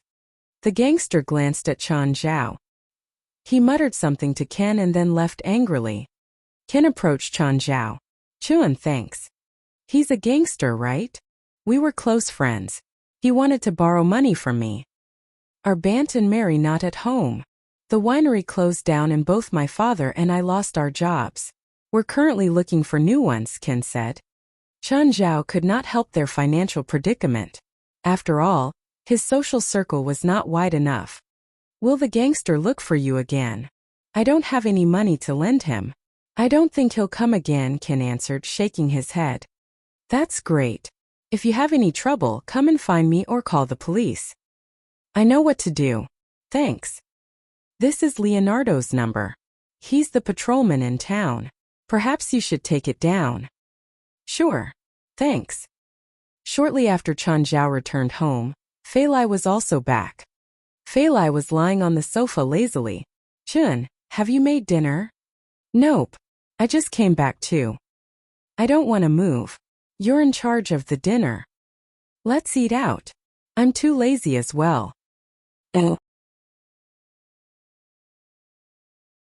Chapter 136 Murder. The two went to a restaurant on the side of the road. Fei Lai ordered salad, steak and a large pudding. Chen Zhao didn't have a small appetite, but if he ate fully, his month's paycheck would be gone. He really had a big appetite. After all, he drunk the strength potion. The effect was more than double of David's. This meant that Chen Zhao's appetite was twice the amount of David. Even though it wasn't Thanksgiving, Chen Zhao still ordered an entire roast turkey. It was a Western restaurant, but Chen Zhao and Fei Lai weren't the type who ate gracefully. Plus, there weren't many rules in a small-town restaurant. When they ate, they really showed their true colors. Chen Zhao grabbed the turkey and munched. Halfway through their meal, someone suddenly patted Fei Lai's shoulder. Hey sexy, want to go to the bar with me? I know where the fun is. Chen Zhao looked up. It was Ken's classmate. The guy's leering expression made Fei Lai frown. She pushed his hand away. Don't touch me. I don't know you. That Asian can't satisfy you, the guy said shamelessly. Come play with me. I promise you won't be able to get out of bed. Could Chen Zhao take this? No. He grabbed a drumstick and smacked the guy's face. Get the fuck out. Yellow monkey, you wanna die. Chen Zhao lifted his leg and kicked the guy a few feet away. He couldn't beat Gaia, but he could deal with a solo gangster with just his finger. After that one kick, the guy couldn't even stand back up. Chen Zhao had only used half of his power, but his kick was still quite harmful. Even a dragon like Gaia wouldn't be able to take it, let alone this random guy. Don't let me see you again. Get out. The guy ran away pathetically, clutching his stomach. Guys like him just bullied the weak but feared the strong. He saw that Chen Zhao was Asian and new here, so he came to provoke him. Once Chen Zhao showed his strength, he didn't dare go up against him again. As for calling the cops, it was a joke. He would never be supported by the cops in any way. Fuck, he wasted my turkey. Chen Zhao looked furious. Can you use magic to kill that asshole? Why? You hate him? I don't know him, but I heard townspeople say that he sold drugs to some kids in school and 2 of them overdosed. One died and the other has brain damage. People like him deserve to die. My magic can't kill anyone. Don't bet on it. So boring. Killing isn't fun. Chen Zhao rolled his eyes. You killed someone before? Fei Lai suddenly looked at him with interest. Thinking for a moment, Chen Zhao said, once in the hospital, a serial killer captured a nurse. I had Beelzebub kill him in front of everyone. How did it feel? It was scary because I didn't feel anything. I was actually emotionless toward killing someone. Do you have any other experiences in killing people? Does failing a patient during surgery count? No. Because of the gangster, Chen Zhao and Fei Lai weren't able to eat happily. Afterward, they went to the supermarket and bought a lot of groceries. Their fridge was filled instantly. Fei Lai, do people still swim in the winter? Of course. The temperature difference in LA isn't that big. The beach I'm at has a lot of people the entire year. That's why we need to work the entire year too. Some people even swim at night, so I sometimes have to do night shifts. Oh right, Fei Lai started up again. What are you going to give for Leonardo's birthday party? Chen Zhao grew troubled. What should he give? He had no experience in gift giving. Turning, he asked Fei Lai, what are you going to give? I already have an idea, but I can't tell you. If you find out, you'll definitely want to give it to him first. Then I'll have nothing. Fei Lai was careful around Chen Zhao. Chen Zhao was even more distressed. It was right of Fei Lai to be careful because he really would do something like that. Fuck. Depler Rastan clutched his stomach and cursed, his expression pained. He walked slowly and unsteadily. That Asian had kicked him way too hard. Felt like his intestines had broken. I'll show that yellow monkey. I'm gonna kill him. Depler came to a building and knocked on the door with difficulty. A beat later, Treat Pempton opened the door. When Treat saw Depler, his expression turned cold instantly. Depler, you shouldn't be here. His attitude was indifferent, putting distance between them. Mr. Pempton, I'm sorry, I need money. I already gave you money, Treat said icily. We have nothing to do with each other again. Mr. Pempton, I worked for you, but you only gave me $5,000. That's not fair. I need another payment. You don't keep your word. Treat Pempton's expression darkened even more. If you don't pay me, I can't promise I won't tell other people some ugly things. This was how Depler often blackmailed people. Fine, come in. Treat Pempton suddenly grew calm. The moment Depler stepped into Treat's home, a dagger went straight into Depler's chest. There was an old woman standing behind the door. Depler looked around with difficulty. He knew this old woman, but why was she in Treat's home? Why was she hiding behind the door? Treat had already closed the door. Seeing Depler on the ground, he said to the old woman, Winry, you did it too fast. You should have waited until I closed the door. If someone passed by, we would have been discovered. I couldn't help it. I haven't seen blood in so long, and Prey finally showed up. The old woman slowly latched onto Depler. She raised her dagger high in the air. Mighty Sleeper, the woman recited. In the name of Besta, please hear my calling as I give you the offering of blood. Depler hadn't died yet. He was still very conscious. In fact, the closer one was to death, the more conscious one was. However, he couldn't do anything. The old woman had rubbed some numbing poison onto the blade. He could only watch as the old woman raised the dagger again and stab it into his chest. Chapter 137, Suspicion. You sure you don't want the tripe? No, certainly not. Don't put it into my side. Why would the supermarket sell such a weird thing? Fine. I'll eat it. Chan Zhao and Fei Lai were having hot pot. In fact, it was not the first time. After trying hot pot for the first time, Fei Lai could not stop herself from having more. The preparation for hot pot was actually very simple. The only troublesome parts were the soup base and the dipping sauce. It was not easy to make a good hot pot broth. Chun Zhao's favorite were pork bone soup and mala soup. Fei Lai preferred plainer ones. Of course, that did not mean she did not like meat, but rather she could not take food that was too spicy. Just like Chun Zhao, she was a carnivore. She would eat vegetables, but she had to eat meat for every meal, or she would not feel full and satisfied. After all, Fei Lai was a member of the Coastal Rescue Team, which meant a tremendous amount of exercise every day. Vegetables alone would not fill her stomach. Today they were having a double-flavored pot because Chun Zhao had bought a lot of offal. Actually, many Americans did not eat offal because of their history. Without many famines in the past, they did not have to eat any intestines. On the other hand, Chun Zhao still maintained his dietary preferences and taste from China. He loved tripes and other offal. He could not change another person's taste, but he would also not change his own taste for another person. The two clinked their beer bottles and then drank from the bottles directly. Fei Lai was never a gentlewoman, at least since she had moved in. Chun Zhao had never seen her being gentle. She was always so careless and casual. She said that if she still had to pretend to be someone else at home, life would be too tiring. Fei Lai's broth had beer inside. She did not expect pork bone soup to be so delicious after adding beer. She really loved the soup and could not stop from eating more. Suddenly, they heard someone knock on the door. Fei Lai was just scooping a piece of pork bone up to eat. Go and open the door. I'm not free. Chun Zhao wiped his mouth and trotted to the door. Realizing that Leonardo was outside, Chun Zhao immediately tried to pull him in. You came at the right time. Come in and eat dinner with me and Fei Lai. Chun, I'm working, Leonardo said somewhat awkwardly. Work? Chun, did you have a conflict with Depler Rasten earlier? Who's that? A gangster in town. Did he call the police? He harassed Fei Lai, so I beat him up. He's dead. Why? Chun Zhao widened his eyes. You suspect that I'm the murderer? No. We've already done some investigation. After your conflict, you and Fei Lai went to the supermarket and then came home. There are a couple of videos captured by surveillance cameras, so you are not under any suspicion. I only came here to do my routine questioning. Don't even have to record it, Leonardo explained.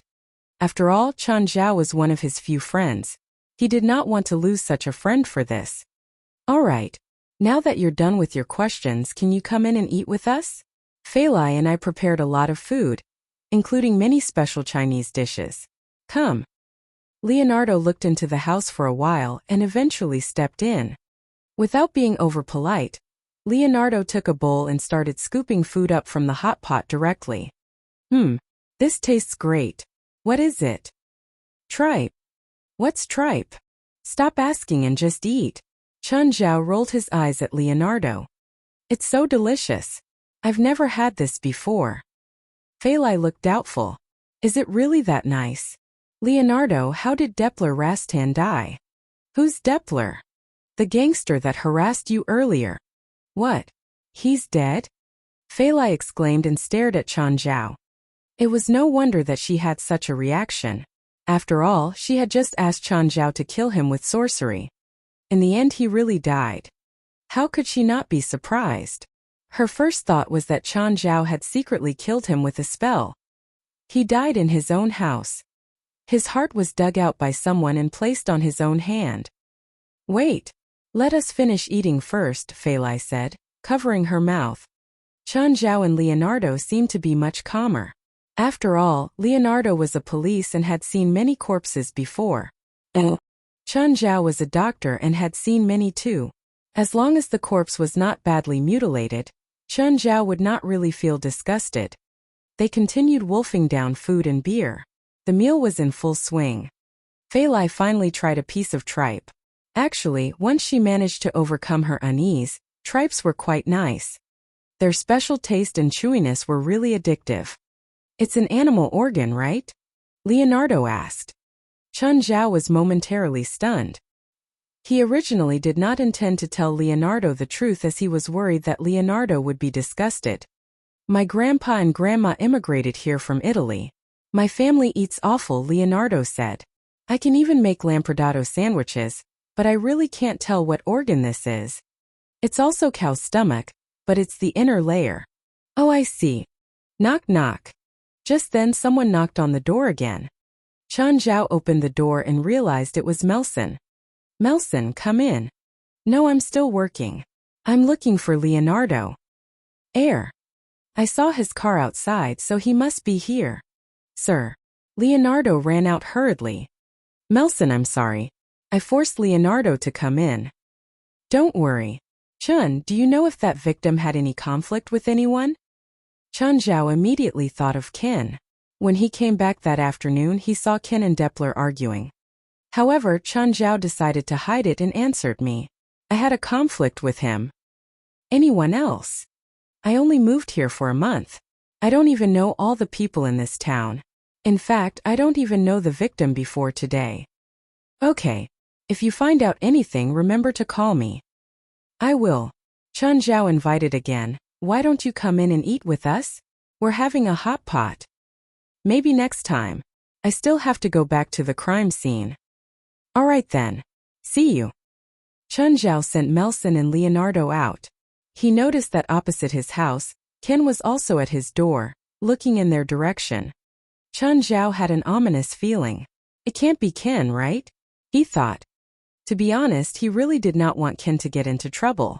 Bant and Mary were both very kind neighbors, while Ken was a rather shy big boy. Chen Zhao did not think that Ken would be the murderer.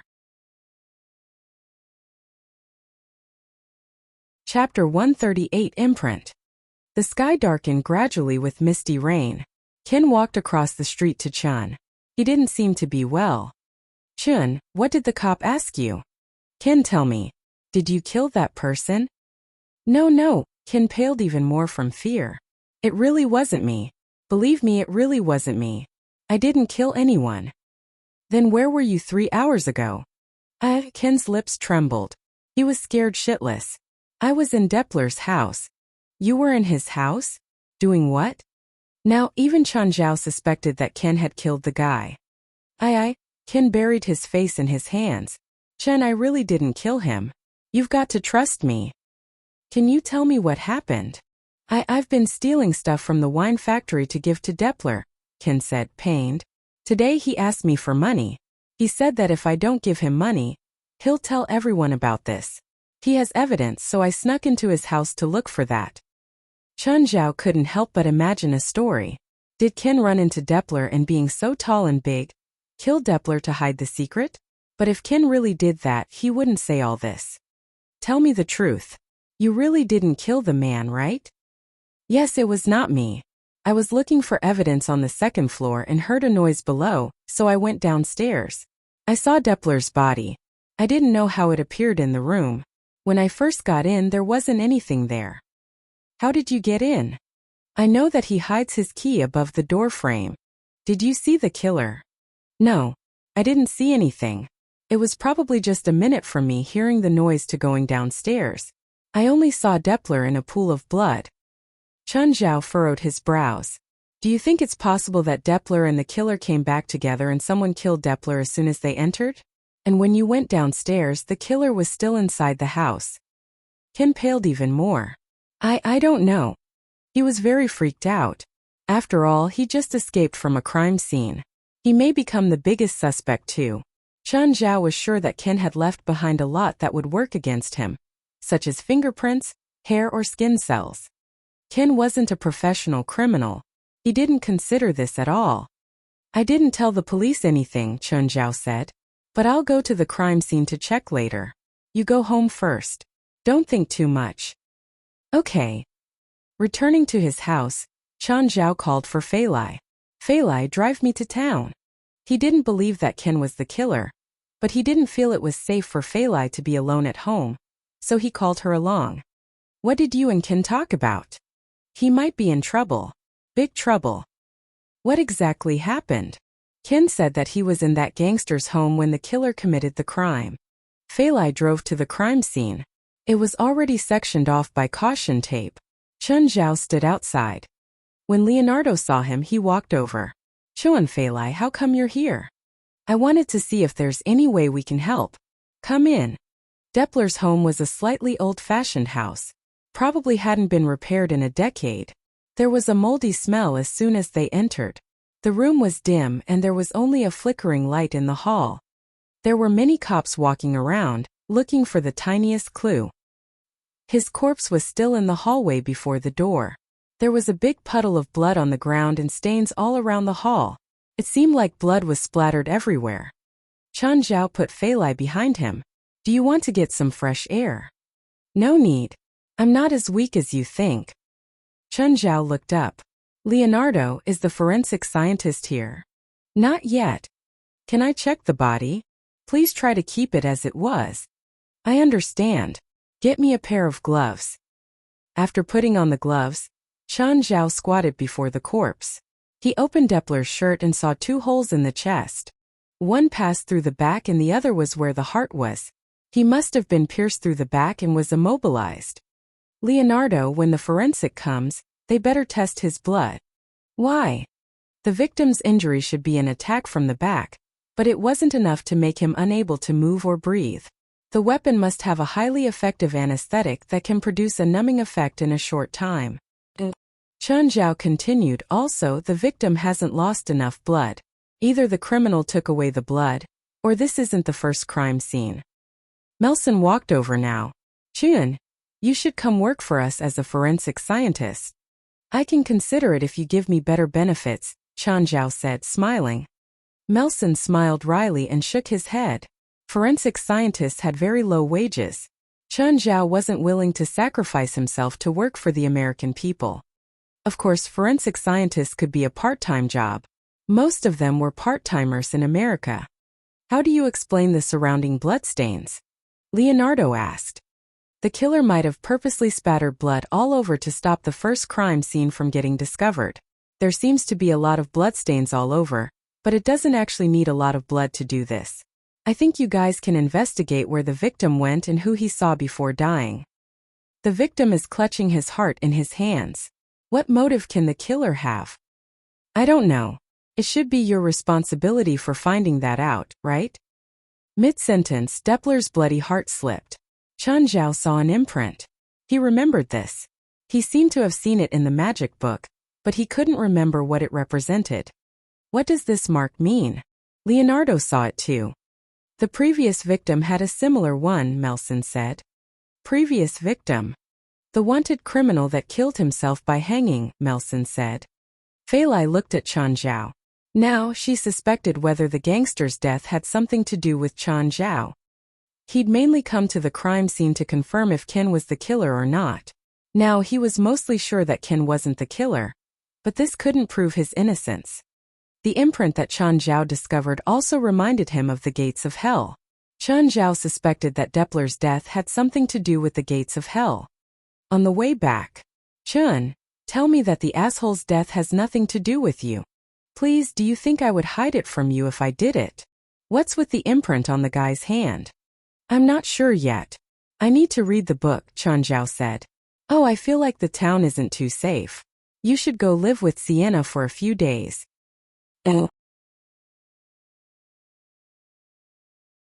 Chapter 139, Ken's Dark Past. Feilai did not go to Sienna's house. Instead, she asked Sienna, David and Chris to come over. The group sat in a circle in the living room, enjoying a hot pot together. As he ate, David said, "How can I miss such an interesting event?" As a supernatural event lover, he would clearly not allow himself to miss such an opportunity. Even though in the last two supernatural incidents, running away was the only thing he did. Nevertheless, David never seemed to be tired of it. On the other hand, Sienna admitted, "I'm only here for the free food. Tell me if you need help." Chen Zhao looked at Chris. "How about you? Why are you here?" "I'm here to hinder your progress," Chris said. Actually, Chris came here because she's scared of living alone, David explained for Chris. Chris and I are working together now. She's in charge of finding customers, and I'll dispel evil spirits. Sienna's mouth was filled with food. "We don't have much money for now," Chris said, somewhat embarrassed. "Tell me what's the situation now." Sienna put down her bottle of beer. She could really eat all she wanted at Chen Zhao's place. After all, she could hardly have a satisfying meal. However, her behavior was nothing compared to David. David was pouring the boiling hot pot soup into his mouth directly. Chen Zhao stared at him, speechless. "Someone in the town wants to summon a demon," Chen Zhao said. "Summon a demon? Like the last time?" "No, it's more severe this time. The last one was only the projection of a demon via a medium. This time there might be a complete demon. Can you settle it? While it might be a complete demon, it probably wouldn't be too powerful. I've asked a professional for advice," Chen Zhao said. "Which means you can end it yourself?" Sienna asked. "As long as the person doesn't summon a great lord or a demon king whatsoever, I can settle it with the help of my pets." "Then why did you ask me to hide?" "I can settle the demon but not necessarily the murderer. To complete the summoning ritual, I think that the murderer has to kill a few more people. If he shoots my head with a gun, I'll die too, so why are you even here? To create more trouble? If the murderer targets us, none of us can escape. I have a gun as well. Don't forget I'm a cop," David said confidently. "Next time you settle the supernatural things, just leave the criminals to me." "But we still have to work, right? We can't be sitting here and investigating the murders in town all the time," Chen Zhao pointed out. "Don't worry about it. Leave it to me. I'll find the murderer for you." "No. I can't confirm if the murderer has any supernatural powers. You're not safe even with a gun. If you pay me, I'll team up with David for now. If he encounters any supernatural forces, I'll protect him," Sienna suggested. "Take this meal as your deposit." "What? I would rather set up a booth outside. Chris and I are so poor now that we can't even fill our stomachs." "I can understand your situation, but why is Chris also jobless?" Although Chris had resigned from her position at the clothes store, given her appearance and professionalism, it should not be difficult for her to find a similar job. "I feel that my life in the past was too plain. I like being with Sienna," Chris said. After a brief pause, she added, "Also, I feel safe around her." "Sienna, Chris, are you?" David sounded both shocked and bitter. "In any case, you wouldn't have a chance." Knock knock. As the group chatted, they suddenly heard a knock at the front door. Chen Zhao went to open the door and saw Bant outside. Standing in the pattering night rain, Bant looked fairly panicked. Ken just told me about the stupid things he did. What should I do? Should I call the police?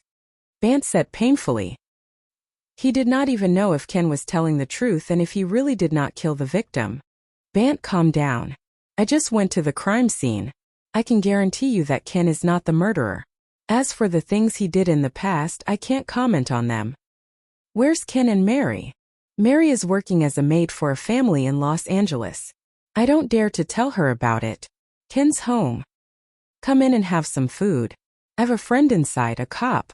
I've told him about it and asked him to help in the investigation. Chun, thank you. I don't know how I can thank you enough. Chun Zhao patted Bant's shoulder. Just relax and stop thinking about it. I'll try my best to help. Ask Ken to come here as well and tell my friend the details. Maybe it'll help. Chun, will your friend? Don't worry. He's just my friend now, not a cop. Bant nodded. He ran back and brought Ken over. After entering the house, Chun Zhao introduced everyone present. When it was Sienna's turn, she actively introduced herself and took out a name card. Hi, I'm a spiritualist. Feel free to find me if you need my help. She's the spiritualist that cleansed my house. I'm not too sure if she's good though, Chun Zhao said awkwardly. Ken, tell us the entire story. Maybe we can help you discover some details that you've overlooked. Ken glanced at Chun Zhao, still somewhat hesitant. After all, he had gone into a person's house alone and the person was dead. Don't worry. Since Chun said that you're not the murderer, I'll believe you, David assured. Ken stopped delaying. Just speak. Bant roared angrily. He was not polite towards his son at all. Depler and I were friends. We used to play and take drugs together. Ken lowered his head, not daring to look at his father in the eyes. But there was a period when I was broke and couldn't buy drugs. Depler incited me to steal from the winery. What did you steal? The winery's account book. Account book? Everyone was stunned. They thought that Ken must have stolen something valuable, not an account book. Depler wanted it. He said that someone wants the winery's account book. Who? I don't know. He didn't tell me who that person was. Since you've taken the account book, you must know the winery's situation. Did you learn anything useful? I slipped into Mr. Treat Pempton's office and copied the account book with a thumb drive. I didn't look at it. Ken paused and then added, I sold it for $1,000. So when Depler threatened you and said that he had proof of your theft, he must be referring to this thumb drive, right? David questioned. Maybe. I'm not entirely sure.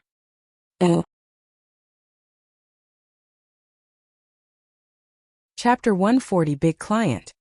But the worst-case scenario still happened. The police have found evidence that Ken had entered Depler's home, and he was taken to the police station. He had become the prime suspect. Plus, he couldn't reveal why he was inside Depler's home. If he revealed it, it would instead prove that he'd killed the man to keep the secret. After all, Depler had threatened him before. It was logical for him to kill Depler. He also couldn't say that he and Depler were friends. The entire town knew that they'd broken their relationship. Ken couldn't explain why he was in Depler's home, so he was in danger now. They still handed this case to David to investigate because the others weren't experts in this field. He even took a few days off because of this. They also booked a room in the town's motel and ran to Chun Zhao's home for meals. David was understandable because he came to help, but Sienna and Chris weren't working with him. Did they come to Chun Zhao's house just to get free food? They ate and took everything. It was a bit too much. Today, Chun Zhao was going to go walk outside when Ethan called him. Chun, there's a big client and the problem seems serious. Do you want it? How serious? I heard from a peer that he's already looked for several doctors but nothing works. What price? $30,000. That much? Then definitely. It's my first time getting such a high price. Give me the address. I hope you can do it. Ethan really wished that Chun Zhao could succeed. After all, if Chun Zhao did, he would make $6,000. An hour later, Chun Zhao reached the south of LA. There were practically no houses here. It was the suburbs. After passing a densely forested road, a luxurious castle appeared before Chun Zhao. He'd thought that Rasva's manor was already luxurious enough, but compared to this one, there was still some lengths to go. It felt like Rasva was a nouveau riche while the owner of this big manor was old money. Chen Zhao's driver was dumbfounded too. But after seeing the manor, he took the money and quickly drove away, leaving Chen Zhao here alone. Through the fence, Chen Zhao saw a man in black walking around, along with a woman dressed in a maid uniform. This was the true fucking elite, wasn't it? Chen Zhao rang the doorbell. The man in black walked over to the metal gate. "Who are you?" "I'm a doctor. Ethan called me over." The man took out a walkie-talkie to ask if their boss had called for a doctor. A while later he received a reply. "Come in." The man led Chen Zhao into the manor while warning, "Follow closely. If you wander around you might die here." Chen Zhao gulped. This was a bit scary. The men in black that patrolled the manor were all armed with actual bullets. He also discovered that there was a sniper hiding in the shadows. Before leading Chen Zhao into the mansion, the man searched him and had him go through a metal detector. "How come you have a pet in your box?" They'd opened Chen Zhao's toolkit and two men in black stared at him as if interrogating a criminal. "He's my pet like those three," Chen Zhao answered, pointing at Walter, Beelzebub and Carrie. "You can check my past records. You'll see that many of my clients know that I bring my pets along." The two men muttered amongst themselves.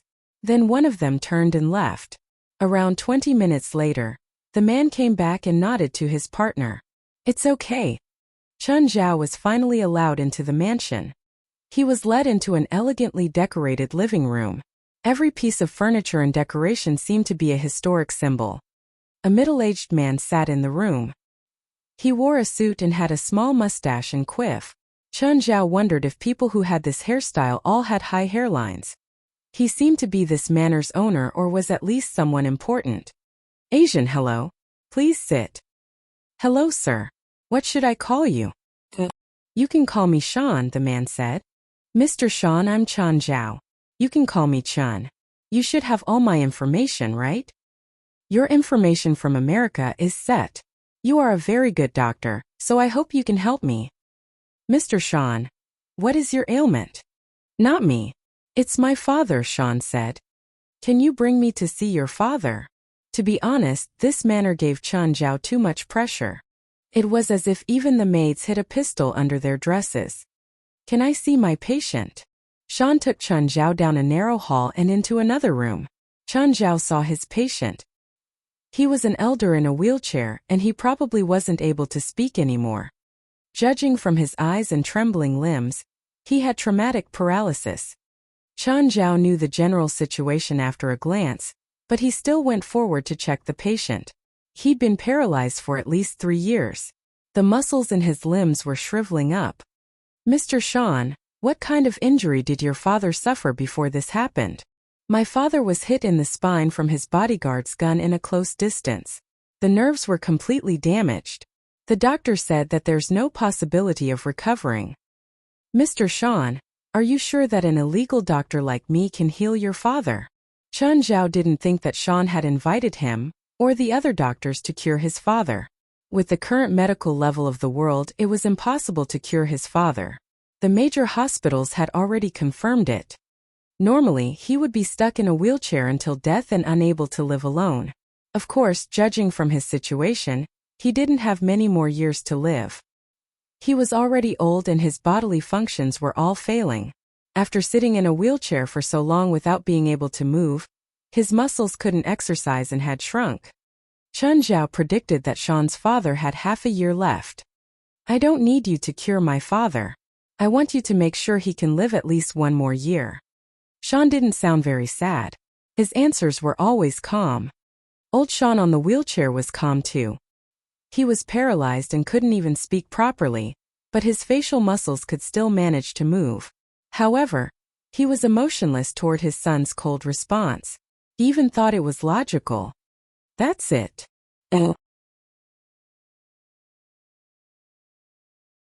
Chapter 141. 1-year commitment. "That's it." Sean smiled. "Do you know how many doctors I've called already? None of them can guarantee he can live past next June. Indeed, according to my estimation, Your father will live for at most 3 or 4 months. To be honest, death may only mean relief to him, Chen Zhao replied. Nevertheless, I still think that I can delay his death. Chen Zhao did not know Sean's purpose. However, as an illegal doctor, he had to follow one rule: never ask the client's motives. The less he knew, the safer he would be. Sean's family was surely not an ordinary one. Chen Zhao felt that his entire family might be in the mafia. But it'll cost more than just $30,000. I need to come here once every week, Chen Zhao said, looking at Sean. Once every week, 30,000 each time. A reasonable price it is, Sean nodded. However, should my father die within a year, his death will also mark yours. It was a blunt death threat.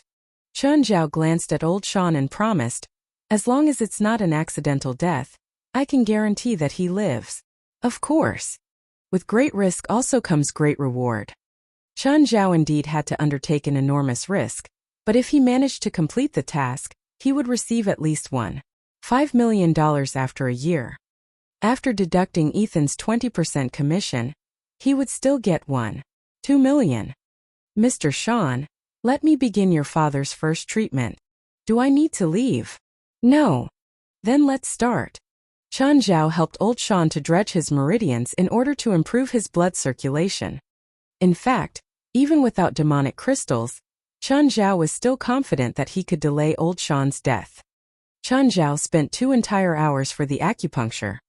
When he collected the needles back after 2 hours, old Sean's face was clearly more ruddy.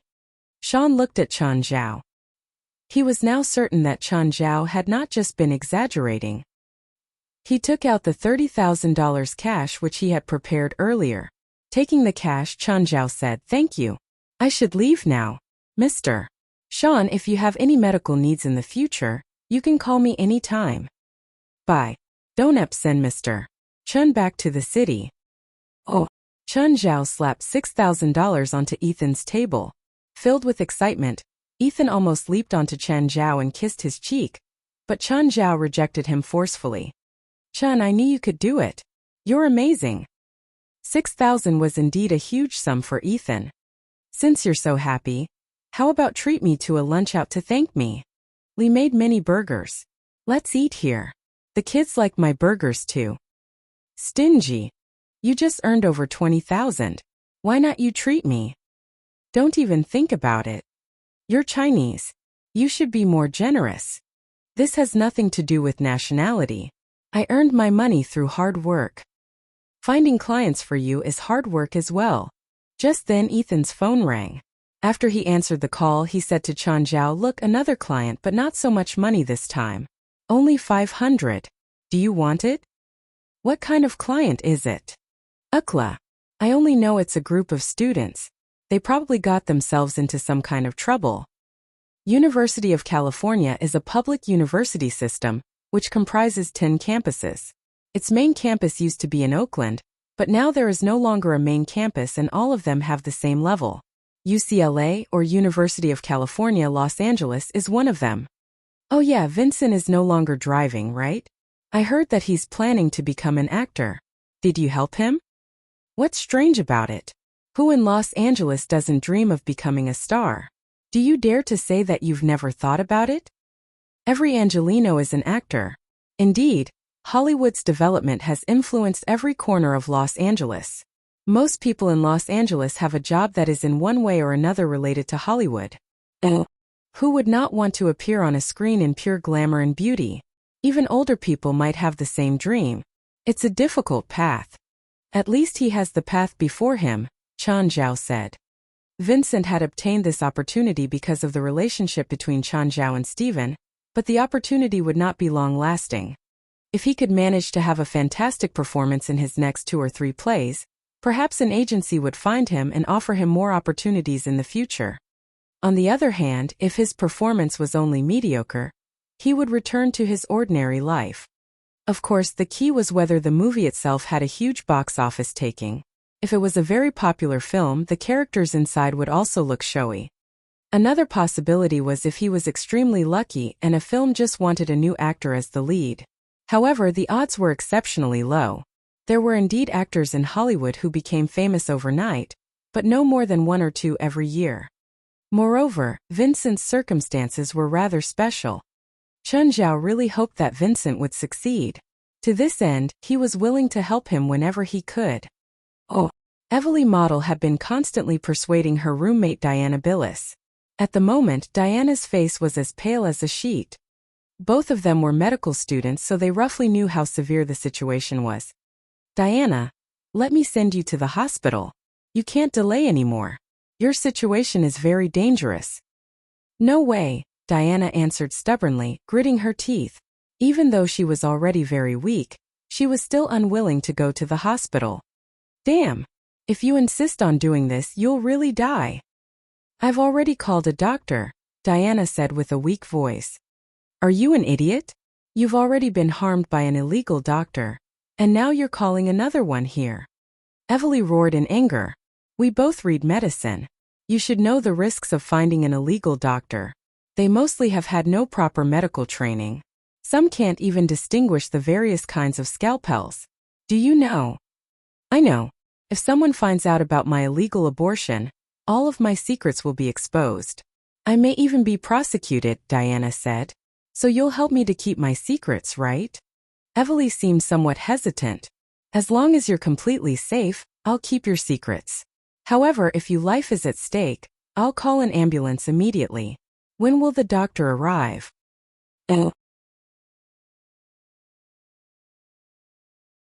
Chapter 142, Patient in Heat.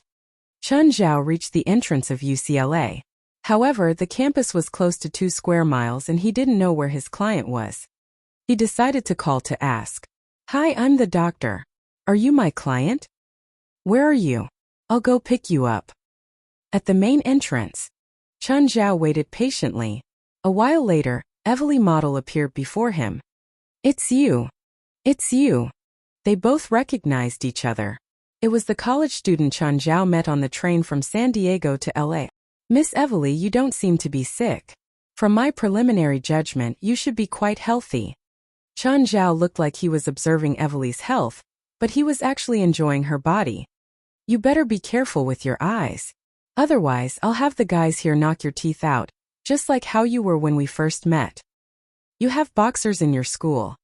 You don't even reach my school's average height for guys and you want to fight? Evely said with disdain. You can find someone to try. If you get beaten up, there'll be no one to treat my friend. Aren't you a medical student? Why do you need an illegal doctor like me? Hurry up. My friend's in a bad situation. They kept bickering along the way, but Chun Zhao didn't dally. After reaching Evely's dorm, Chun Zhao saw Diana Bills, who was lying on the bed. He immediately walked over and grabbed Diana's wrist. You don't need to feel her pulse. Her uterus is bleeding. She went through labor induction? Chun Zhao asked, looking up. Yes.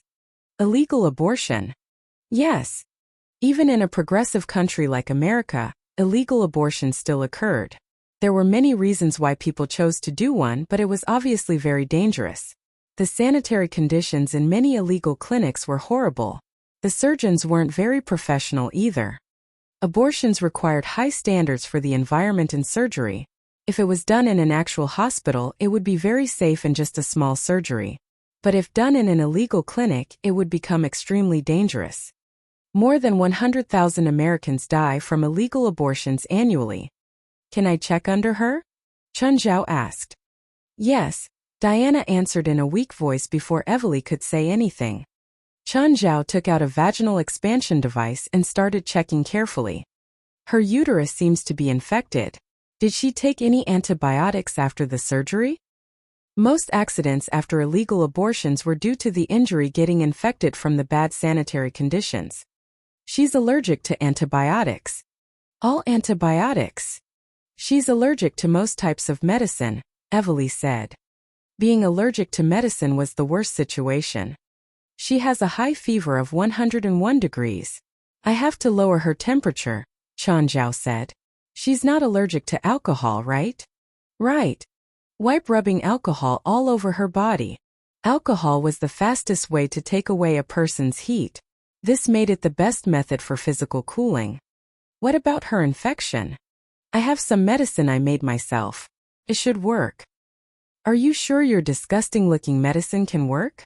It won't bring Diana to see God, right? The biggest possibility is that she's going to hell. In Western religions, abortion was one of the biggest sins. If Diana really died, she would have to go to hell. Humph. Evely huffed, clearly unhappy with Chen Zhao's words. Chen Zhao picked through his kit and chose a bottle of demonic medicine. What's that? My unique formula, Chen Zhao said. You illegal doctors just love having random formulas. If anything happens to Diana, I'm never going to forgive you. If something really happens to her, you'll be to blame as well. Miss, drink this. You'll get better. Diana sniffed the medicine. What's this? I can't tell the ingredients at all. I told you it's my own formula. Drink it. Oh. Are you sure I won't die? I promise. I promise you'll live nicely. Otherwise, I'll have to go to jail. It tastes weird. I'll add sugar next time, Chen Zhao chuckled. You're so sweet. Where are you from? I'm from China. Can you be my boyfriend? I have a girlfriend.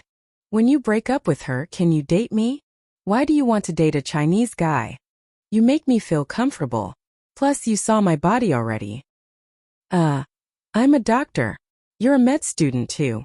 You should know that doctors often can't help but touch a patient's body.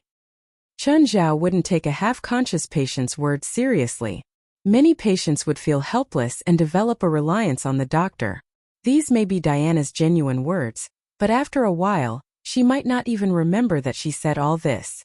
Of course, rejecting Diana was mostly because Chen Zhao didn't want to have another relationship. At least he didn't know anything about Diana and he couldn't agree so impulsively. Evely glared at Chen Zhao without saying anything. Diana, how do you feel? Better. Diana looked at Chen Zhao. Do you have to leave now? After a bit.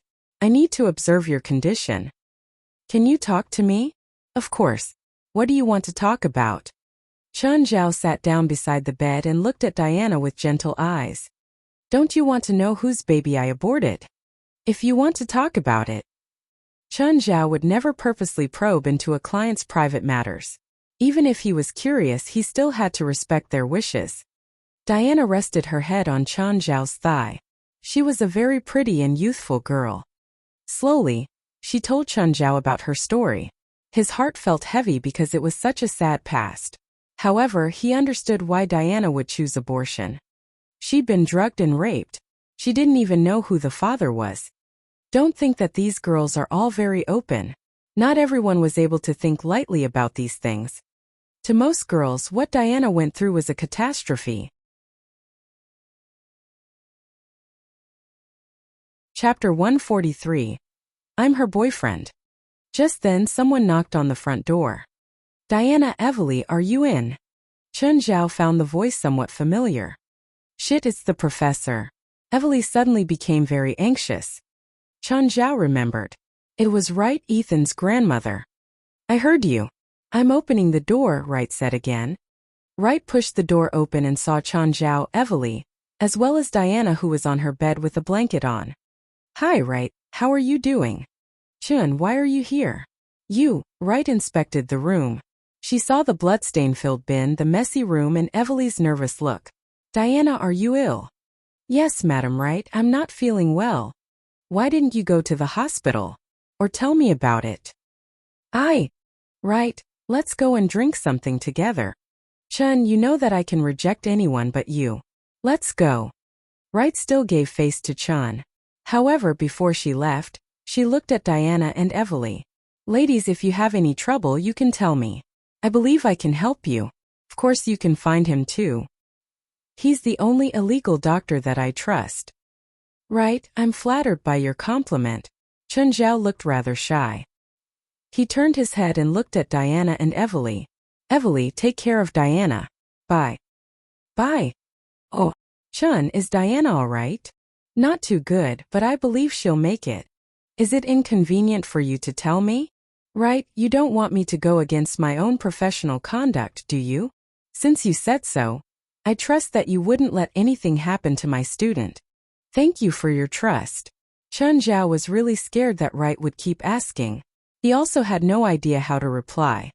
Chun, Do you want to teach in the university? Right, stop joking with me. I can't be a teacher. You're more than good enough.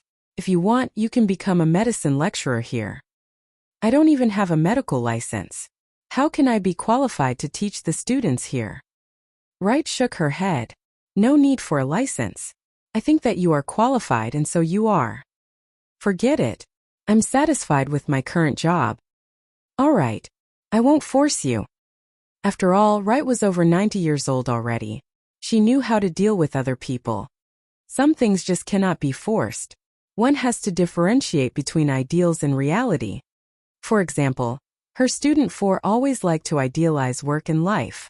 While Wright looked kind and gentle in front of Chen Zhao, both students and teachers in the school would take the long way just to avoid her after noticing her. In this university, nobody was more senior than her. Half of the lecturers and even the professors in the School of Medicine were either her students or students of her students. To be blunt, Wright was almost like the empress of the university. After walking for a while, Wright was already tired. Chen Zhao held her arm and they sat down on a bench nearby. Right. How's your body recently? Not bad, except that my waist would hurt every now and then. Do you want some acupuncture? It can relieve your pain for 1 or 2 months. Let's make an appointment. I still have a lesson later. Okay. By the way, you seem to have your pets with you every time I see you. Is it your habit? Yup. I'm afraid that they'll demolish my house, so I have to bring them with me. That student over there.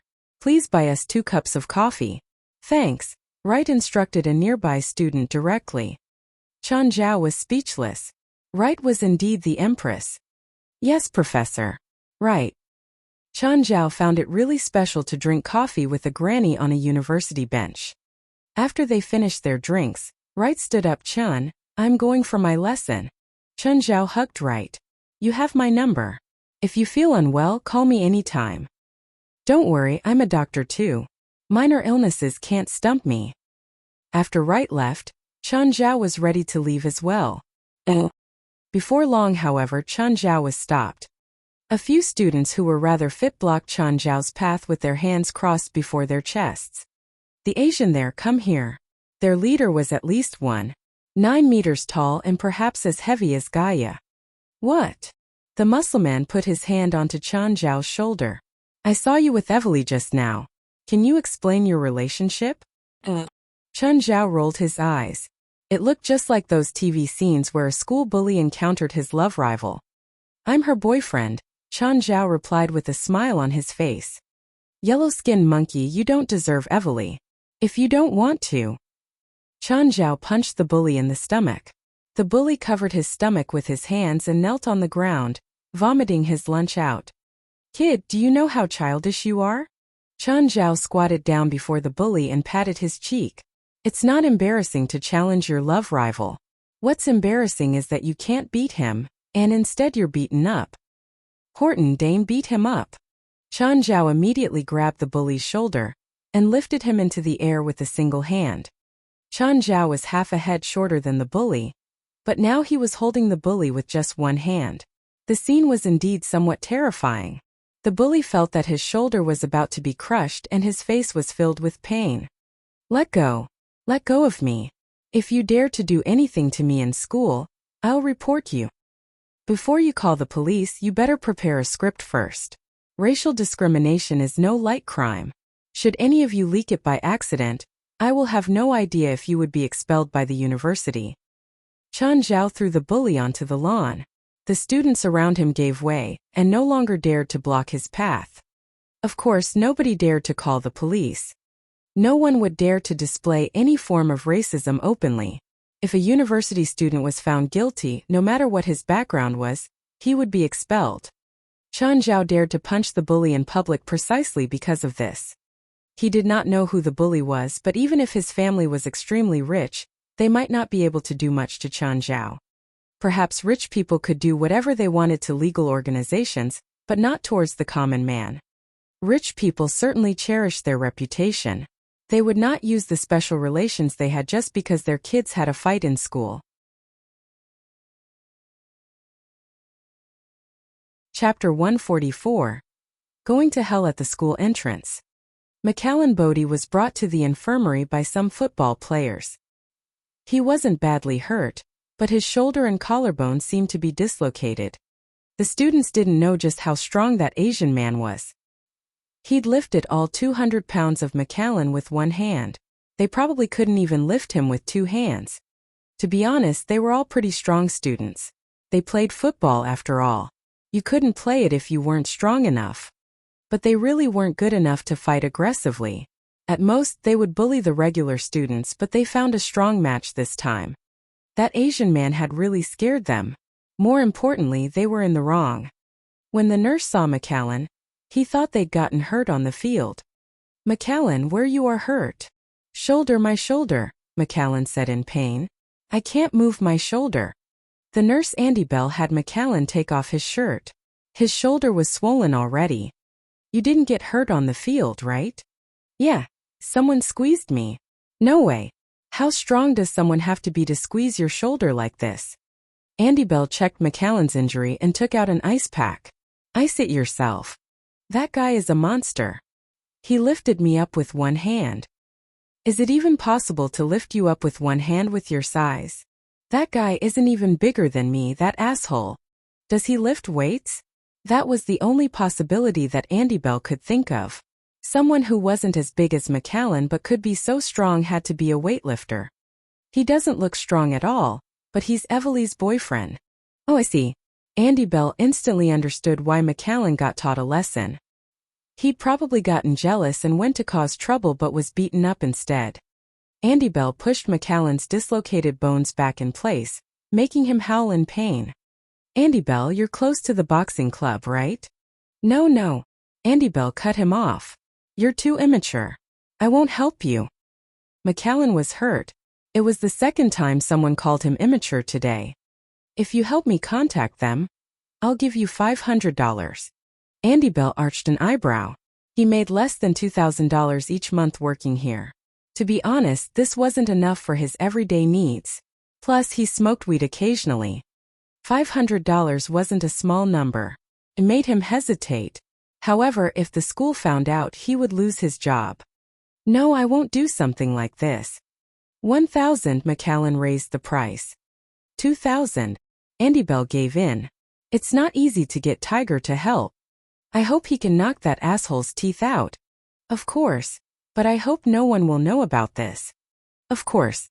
I don't want to get expelled either." Andy Bell wasn't a gangster. He'd actually graduated from this school too. However, he liked to befriend all types of people. Many times, the students could ask him to help them take care of some small problems. This was also why the school always gave him low ratings. If not for the fact that he hadn't done anything major, he would have been fired long ago.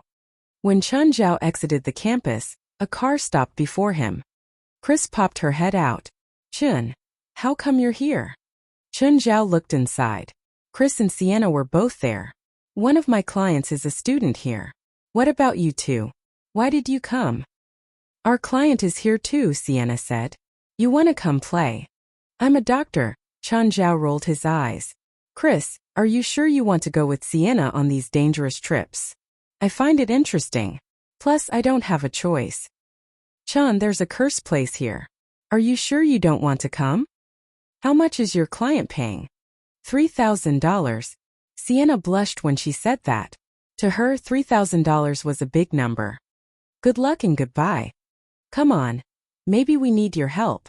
Chun Zhao suddenly felt his right hand heat up. It was similar to when his hand swallowed the reflection demon. What was going on? Why was it acting up now? Chun Zhao raised his hands to look. They were turning transparent. Oh no. A demon in hell was summoning him, in broad daylight in a public place. He quickly ducked into the car while Sienna and Chris looked at him curiously. As his body continued fading, Chris asked caringly, "Chun, what's happening?" "Sienna, do you know what's happening?" "I don't know. He looks like he's disappearing." "Don't ask any questions. I may need to leave for a while. It could be a few days or only a few hours." "Chun, what's wrong exactly?" He obviously wouldn't tell them that he was going to hell. It had always been humans summoning demons instead of the other way around. A few minutes later, Chan Zhao had disappeared completely. Only Beelzebub and the other small demons were left. They were used to this already. Chris and Sienna stared at each other. I feel like Chun is getting more and more mysterious. I've never heard of this kind of magic before. Are Asian spells this strong? I feel like they're much more powerful than Western spells. When Chan Zhao arrived in hell, 3 familiar people stood before him. There was Beelzebub Sophie, his wife, the demoness with the fire dragon bloodline, and her servant Jessica. Human, welcome. Sophie opened his arms. He was honestly too big. His hug was like a mountain pressing down on Chan Zhao. Lord Sophie, I think we must come to an agreement. Next time you summon me, please do it when I'm sleeping. When you do it suddenly, it can be troublesome for me. All right. I will ask little Vito next time, but can you help me with a serious problem right now?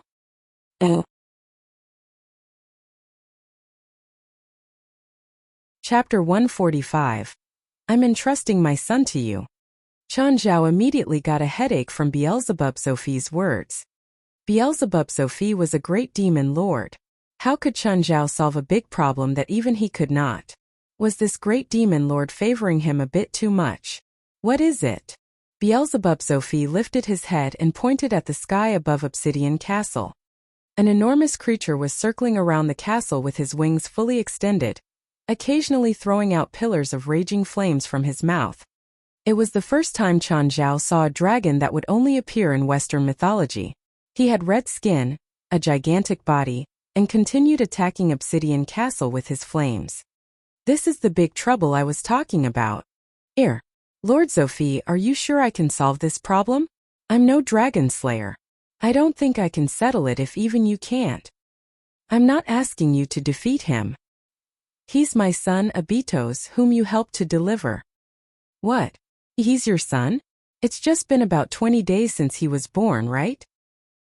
He has 2 noble bloodlines in his veins, so his growth is rather special.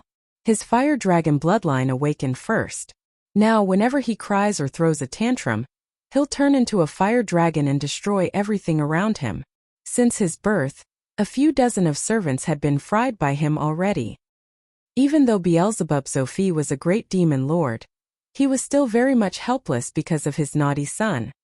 How do you want me to help? I can't even fight him, let alone discipline him. You can summon him to the human world, before he kills all the servants in Obsidian. What? Isn't he just trying to move the disaster to a different place? With your son's temper, I'll only kill myself by summoning him to the human world. Rest assured, because of the principles of the human world, his power will become much weaker and he wouldn't be able to threaten you. But how do I summon him to the human world? And it's his true form. I've never summoned an actual demon. As long as you offer sufficient sacrifices. Sacrifices? You mean souls? I have 2 souls now. Is it enough? Chan Zhao had received the souls as a token of appreciation from the mudman whom he had treated. He had no idea what these 2 souls could be used for. Don't worry. I can supply those. I have enough sacrifices, but you need to build a gate of hell first. Gate of hell? Maybe I can use that gate of hell, although it's not complete. I believe. You'll teach me how to build a gate of hell, right? No, gates of hell are complicated. By the time you learn it, Abitos would have become an adult already. Then how? I'll let Jessica go to the human world. She'll be building the gate of hell.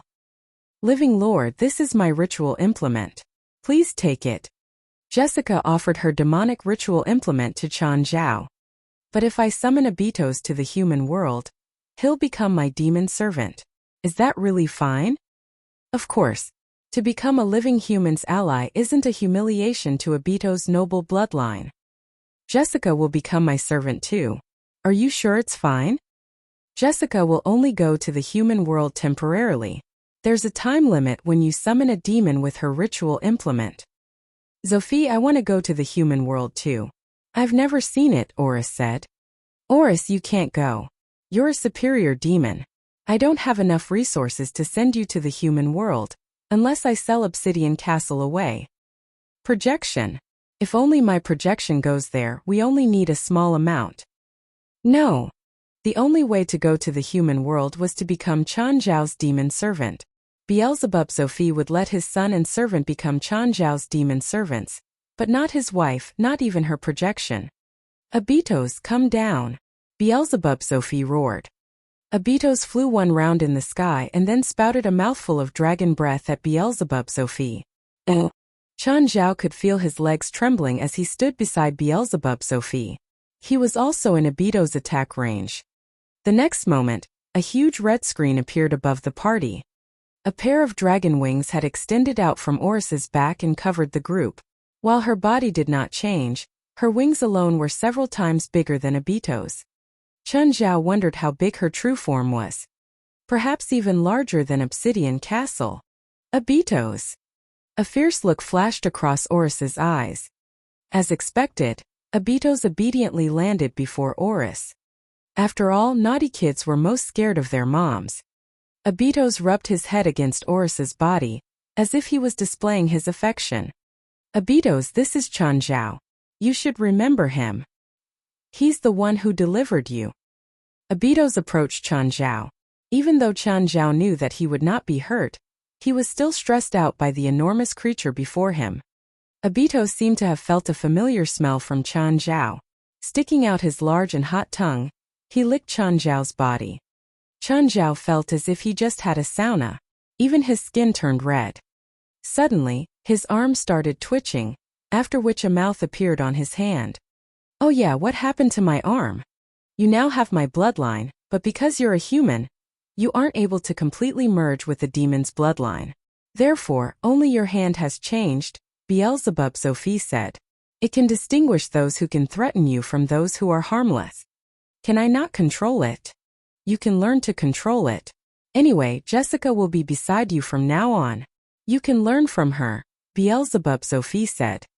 Do I have to stay for another day this time? I'm afraid I can't change that. You can use this opportunity to know Abitos better. Chan Zhao really did not want to be with Abitos, especially when it was only the two of them. Nevertheless, Abitos really liked Chan Zhao, or at least he believed so. Abitos held Chan Zhao with his giant mouth. Then, he took off and flew out of Obsidian Castle. Ah!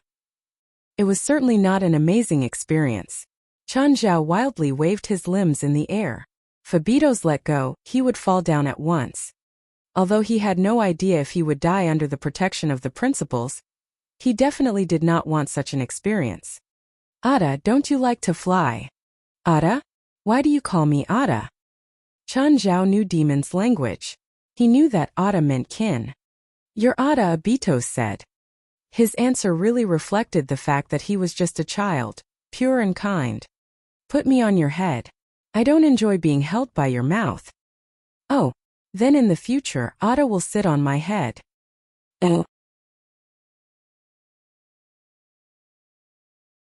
Chapter 146. Becoming a Dragon Knight once in this lifetime. Abitos put Chan Zhao on his head. It was the perfect size for Chan Zhao to sit on. Chan Zhao felt that Abitos was more approachable than his parents. However, his head wasn't that comfortable. The scales that stuck out were very hard. It felt like sitting on a sharp rocky beach. Of course, Chan Zhao wouldn't complain about this pain. He felt like he was a dragon knight now.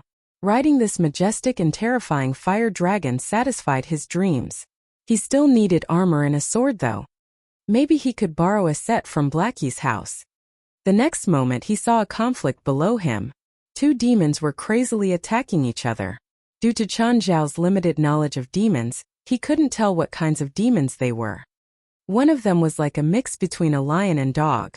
It was huge, but the other one was multiple times bigger. It looked like an octopus mutant where the upper half was a human and the lower half was an octopus. The two demons had such a large difference in size, but there was no clear winner. They were equal matches. Amidst their intense fight, a huge shadow suddenly loomed over them. The two demons stopped immediately. They saw a huge dragon stopped above them, wings flapping powerfully. There was also a man on the dragon's head. The human had neither a demon's aura nor a dead aura. A living being. This thought immediately appeared in the two demons' minds. This living being must be very powerful. Otherwise, how could he tame a dragon to ride? Respected living lord, how may we help you? Oh, nothing. Keep fighting. We're just watching. Chun Zhao waved his hand. I won't interrupt your fighting. Suddenly, Chun Zhao saw a thick snake wrapped around the lion dog's waist. It was probably as thick as Chun Zhao's arm and had 9 heads. Was that a hydra?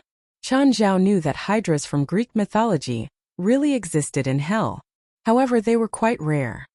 The hydra around the lion dog demon obviously wasn't as awesome as the ones in Greek mythology, though. He remembered that many formulas in the demonic medicine book required heads of the hydra. The demon on that side, what's your name? Living Lord, I am Badak, the lion dog demon said. The octopus demon got a little worried. If the living being sided with Badak, he would be in trouble. Would you sell that hydra? Badaka's first thought was, this living being wants to fight over the hydra too. The octopus was even more worried now because their fight had begun because of this hydra. I can pay you demonic crystals. Can I ask your price? Badak was worried that Chun Zhao would rob him, but he still wanted to try and know the price. Quote me your price. I'm not really familiar with the prices in hell. Respected living lord, will you really pay with demonic crystals? Yes. 50 years worth? Badak suggested fearfully. 40 years. Sure. Badak immediately accepted this price. What he was afraid of was whether Chun Zhao would forcefully take the hydra, not if he would give demonic crystals or not. Since Chun Zhao bargained with him, it was less likely he would just forcefully take it. When Chun Zhao took out a pile of demonic crystals, Badak and the octopus's eyes widened. It was a huge fortune. They probably wouldn't make so many demonic crystals in their entire lives. There was even a perfect crystal, a huge one. Wait, the octopus suddenly yelled. Respected living lord, the hydra isn't his. I found it first. He stole it from me. You should pay me, not that despicable and lowly thing. But the hydra is on him, not you. The octopus tried to approach Chun Zhao to persuade him. Abitos lowered his head and opened his maw at him. Bastard, move back. Do you want to die? Abitos threatened. The octopus felt wronged. He actually was reasonable. I don't care about your conflict. I just know that I will receive what I want. Take care of your own conflict. Chun Zhao didn't care which demon would win or lose. The octopus didn't dare do anything to Chun Zhao either. After watching Chun Zhao and Badak exchange items, he turned to the latter. Stealing the hydra and demonic crystals were the same. They'd completed the exchange. But that didn't mean that Badak could take the demonic crystals away. After getting the hydra, Chun Zhao hopped onto Abitos and they flew away in the sky. This hydra was very, very weak. It wasn't an adult yet, but hydras were very intelligent. It knew who to fear and respect. You didn't have to kill a hydra to use its head in medicine. You only had to cut off a head and it would grow back. Like the myth said, it wouldn't die unless all 9 heads were cut off at once. However, the young hydra was pretty weak, so Chun Zhao didn't plan on using its head yet. From now on, you'll be called Little Nine. Little Nine wasn't very brave. Its 9 heads only had 1 mind too, unlike the 3 hellhounds that had 3 independent minds. Little Nine wasn't a demon. It was only a hell creature, so Chun Zhao only had to toss it into the spatial ring to take it away from hell. Oh, when he got home, David, Failai, Sienna, and Chris were all there. Chun, you're finally back. You've been missing for 24 hours. I heard from Sienna and Chris that you vanished before their eyes and went missing. Is that true? Where did you go? I can't answer your question. It's a secret. Chun Zhao sprawled onto the sofa. Get me some food. I'm so tired. Why can't you tell us? Everyone has their own secrets. Let me have my own secrets, all right? Fine. They could only accept the fact that Chun Zhao didn't want to say anything. Chun, I found some information. What? I discovered that a deposit of $5,000 in Depler's account that is really suspicious. It's from the boss at the Demington Chemical Factory. The chemical factory's boss.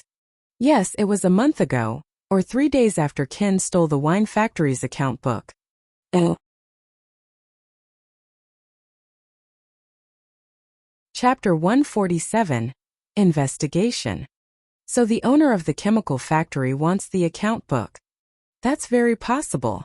The chemical factory has always wanted to take the winery's original location, so it's not surprising that they wanted the winery's account book, Fei Lai said. This was a widely known fact in the town. It was therefore also unsurprising that Fei Lai knew about it. And then the winery caught on fire. Could it be the chemical factory's owner? Chen Zhao started suspecting the owner too. Everyone looked at David. David, can you bring the factory's owner back to the station for interrogation? No, this area's not in my charge. We don't even have enough evidence, so I have no right to bring him back, I'm afraid. David shook his head. How about we capture him, beat him up real bad and then question him? Chris suggested. She was a truly lawless woman. Chen Zhao was speechless. Great plan. Let's do this. Apart from Chen Zhao, everyone seemed to think that it was a good idea, including David. He even appeared to be fully ready for the strategy. Are you sure it's good? Chen Zhao really wanted to stop them, but everyone was already enchanted and filled with excitement. Chen, don't you feel like we're the protagonists in a movie? Charging into the face of danger just to find out the truth. Oh. Chen, the two of us will go and get the owner. Oh, me? Am I part of it? We can't let 3 women do it, can we? What's your plan? Chen Zhao realized that calling them here was a grave mistake. I know where the owner of Dymington Chemical Factory lives. It's a crime to break into someone's house. We don't have to. We can intercept him on his way home. There's a path that he has to take. How do we intercept him? Don't worry. I have a plan. Oh, Pierce South was driving home. He would have to pass a narrow road which was surrounded by a tall forest. However, when he reached the forest road, a tree was lying in his way. Seeing the tree, Pierce South could only leave his car to check the situation. The tree was not big. If he had another person with him, they would be able to move it away, but it would be too difficult to do so alone. Suddenly, however, 2 masked men charged out from the side of the road. They were extremely fast and managed to subdue Pierce South before he could even react. Let me go. Do you know who I am? The 2 masked men were of course Chen Zhao and David. Ignoring Pierce's roaring, they dragged him into the small forest right away. How much money do you want? How much? Pierce shouted in horror. We don't want money. David and Chen Zhao both had voice changers with them. They even wore 2 more layers in their coats to prevent Pierce from recognizing their sizes and voices. Then what do you want? You killed Deppler, right? David pretended to be furious. Deppler's our brother. He told us everything. You asked him to burn the winery, but you didn't give him the money as promised and were worried that he would leak your secret, so you killed him. Pierce South was momentarily stunned, but he quickly came to his senses. No, I didn't kill anyone. I didn't even know that Deppler's dead. Pierce was not a resident of Mountain Town. Instead, he lived in a nearby town.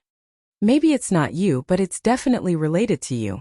You must have used your wealth to ask someone else to do it, you murderer. No, you're mistaken. I admit that I was happy about the winery's fire, but I wouldn't have taken such a huge risk. It doesn't benefit me. Deppler and I were only partners. I only wanted to know the winery's operating conditions and how much my factory needs to buy that piece of land. How do I know if you're telling the truth? You better investigate the winery's owner. He's much more suspicious. Treat Pempton? Why is that so? Many people in town thought that the winery's going to close down soon, but I saw the winery's accounts. In fact, the winery's been in a good condition and earning profits all along, but he kept claiming that the winery's suffering a great loss. Why would he do that? How would I know? Pierce looked at the 2 before him. You're not Deppler's friends, right? I know Deppler too well. He doesn't have a friend who's willing to avenge him. You know that I'm not the murderer. You only wanted to gain some information from me. Pierce lifted his head and stared at Chen Zhao. Although you've been masked and silent, I know who you are. You're the hero who saved a few people from the burning winery that day. You didn't speak because you're afraid that I can recognize your accent. Indeed, Chen Zhao had been quiet because he still had an accent whenever he spoke English. As for you, I don't know. Pierce glanced at David. He was not a god and could not possibly know David's identity. If you want to investigate Depler's death, I think that the most suspicious person is Treed, the winery's owner. Do you think that your words can make you innocent? Who knows if you're just trying to blame Treed for everything? After all, everyone in town knows that you want to buy the winery's land and turn it into a chemical factory. The winery's fire clearly benefits you more. I said I'm a legal businessman. Turning the winery into a chemical factory is a good business opportunity for me. But it's neither the only choice nor the best choice. The residents of Mountain Town have always been against having a chemical factory in town, so we still have a few other choices. I don't have to kill someone or burn the winery down just to get that piece of land. They're way too risky for my company. Then why did you say that Treed is much more suspicious? First of all, as the winery's owner, he deliberately held the winery's real accounts back. It's already suspicious as to why he wanted everyone to think that his winery was making a loss. Perhaps Depler found the secret out. Depler being Depler, once he found someone's secret, he would surely blackmail the person. Thus I think it's more likely that he was killed by Treed. Your suspicion against Treed can similarly be used on yourself. You hired Depler to burn the winery down and then Depler used it to blackmail you. I said my interests are clear. Before I burn something or kill someone, I need to have a sufficiently promising gain. A few millions is definitely not enough for me to take such a huge risk. On the other hand, Treed's motives are unclear, so he's more suspicious. Perhaps he even created the fire himself to hide something or achieve something. Hearing Pierce's words, Chun Zhao felt his heart skip a beat. He suddenly realized a problem.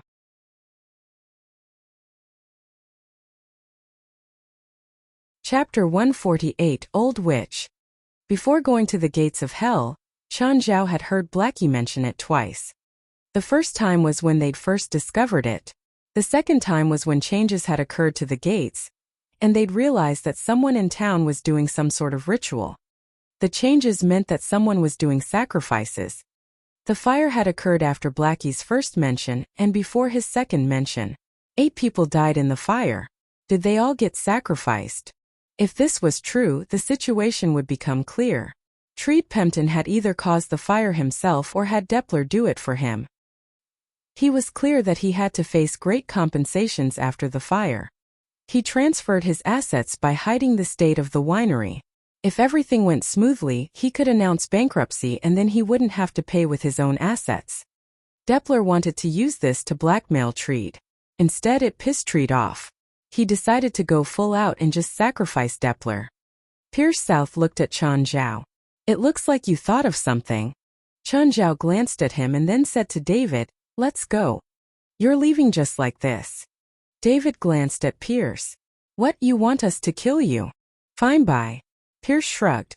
Oh, Chun, did you think of something? I feel like Treed might really be the culprit. Are you sure? No. I don't have any evidence. Tell me your analysis.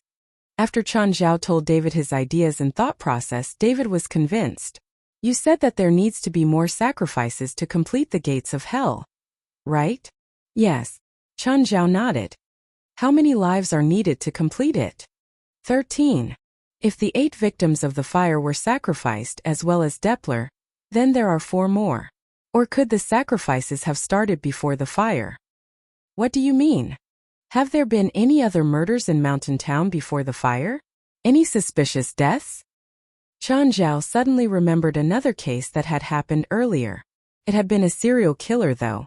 On the surface, it looked as if the serial killer had committed suicide. Chun Zhao had still talked with Melson, who hypothesized that it wasn't suicide. Chun Zhao hadn't thought much about it before. After all, he was a wanted criminal that had nothing to do with Chun Zhao. Now it seemed very suspicious. He told David, who thought for a moment and said, first, we must confirm whether the victim had been called to the town or had come here coincidentally. Chun Zhao's eyes flashed. The victim lived in a duplex. A wanted criminal can't be rich enough to live in a big house like that. Do you know the landlord? David asked. No, but Bant must know. Let's go ask him. Oh, there weren't many people in the town. It wasn't hard to find the owner of a house. After Chan Zhao and David returned to town, they went straight to Bant. Bant, are you home? A while later, Bant opened the door. He was very happy to see Chan Zhao and David. This was probably the only thing that could make him happy after Ken was taken away by the police. Chun, David, come on in. Bant, do you remember that wanted criminal that died in the duplex across from the restaurant? Yeah, why? Does it have something to do with Depler's death? We suspect that it was done by the same person, so we want to know the owner of the duplex. It belongs to the old witch Winry Gargamel. Old witch? Yeah, she's a really weird and eccentric old lady, Bant said. No one in town likes to interact with her. She's scary. Chan Zhao exchanged glances with David. The nickname Old Witch made them feel like she was related. Does she do anything strange? There are always dead animals around her house. The one I remember the best is my childhood dog called Ken. Wait. You said that your childhood dog was named Ken. Yes, that's why I named my son Ken. I named him after my dog. Okay. Let's continue. I was only 8 years old. One day I realized that Ken was gone. I looked everywhere and finally found that Ken was hanging before the old witch's house. My parents fought with her because of this too. If she did it, she wouldn't hang the dog in front of her house, right? I don't know if she did it, but my parents were sure. They said that the old witch has some past records. You're in your 40s now, right? 48. This means that this even happened 40 years ago. That old witch should be quite old now, right? I don't know how old she is, but she has to be much older than my parents. Your parents? My dad is 78 years old. So how old is older than your father? I think she was in her 60s back then. 40 years ago, Bant's father was 38, while the old witch was almost 30 years older than him. This meant that she was already over 100 now. Both Chun Zhao and David gasped. Bant looked at them. Chun, is this related to the old witch? I'm not sure yet, Chun Zhao said. Does she usually live in the duplex where the serial killer died? No, her house has been empty for a long time. I wouldn't have known that she rented out if that guy didn't die in there. Where does she live now? Outside of town. Do you want me to drive you there? No need. Just tell us the address. This might be dangerous, so don't get involved. No, I can't have you two take risk. Bant, don't act emotions and don't worry. David and I are pretty good at fighting. We can take on 3 or 4 guys like you, let alone an old 100-year-old witch. After leaving Bant's house, David asked, Chin, is there some spell that can make you live that long? I don't know. You should find an expert like Sienna. But Sienna isn't as powerful as you. How would she know if you don't know? Not necessarily. How would you know that she doesn't know if you don't ask her? Fine, I'll call and ask.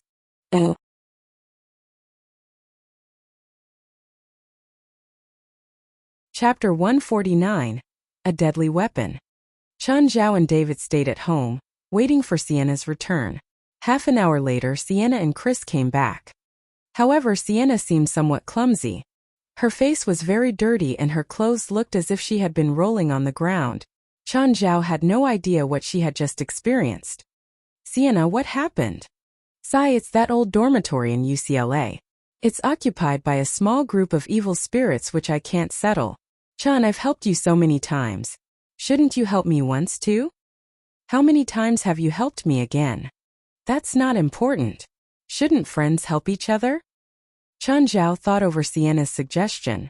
Even without their friendship, Chun Zhao would still obtain angelic crystals by killing evil spirits. After we get Kin out of the police station, I'll go to the place you just said. Hearing Chun Zhao's promise, Sienna's face filled with delight. Let's do it quick then. The pay for that job is quite high. What's the current situation here? We found out that there's a witch-like existence in town. David repeated Bant's words. Not witch-like. That old woman is definitely a witch, Sienna said firmly after hearing David's description. Also, I suspect that she's already dead. What? She's dead? That old woman should be a toxicologist. Her body's long dead. But she used soul binding to bind her soul within her body, turning herself into a ghoul. She must feed on living things' blood in order to maintain her bodily functions and not rot, Sienna seemed to be very serious. Chun, that old witch is surely stronger than me. Can you defeat her? I'm not sure either. If she's purely an evil spirit, I'm most certain that I can, but I have no idea how to deal with someone whom we don't even know is dead or alive. Is there anything special with the toxicologist? I mean, something that I need to look out for? She's now just a ghoul. Even without sorcery, she's more dangerous than the most ferocious beast on land in terms of close combat. Guns are ineffective against her. Secondly, her soul has already turned into an evil spirit. You said that witches can become very dangerous if they turn into evil spirits, right? David recalled Sienna's words in the past. On their third night protecting Aisha, Sienna had said that should a witch turn into an evil spirit, she would become exceptionally powerful. Even she would not be able to defeat the spirit. Correct, Sienna nodded. Moreover, toxicologists are adept at using magic poisons and curses, therefore making them more threatening than the other classes.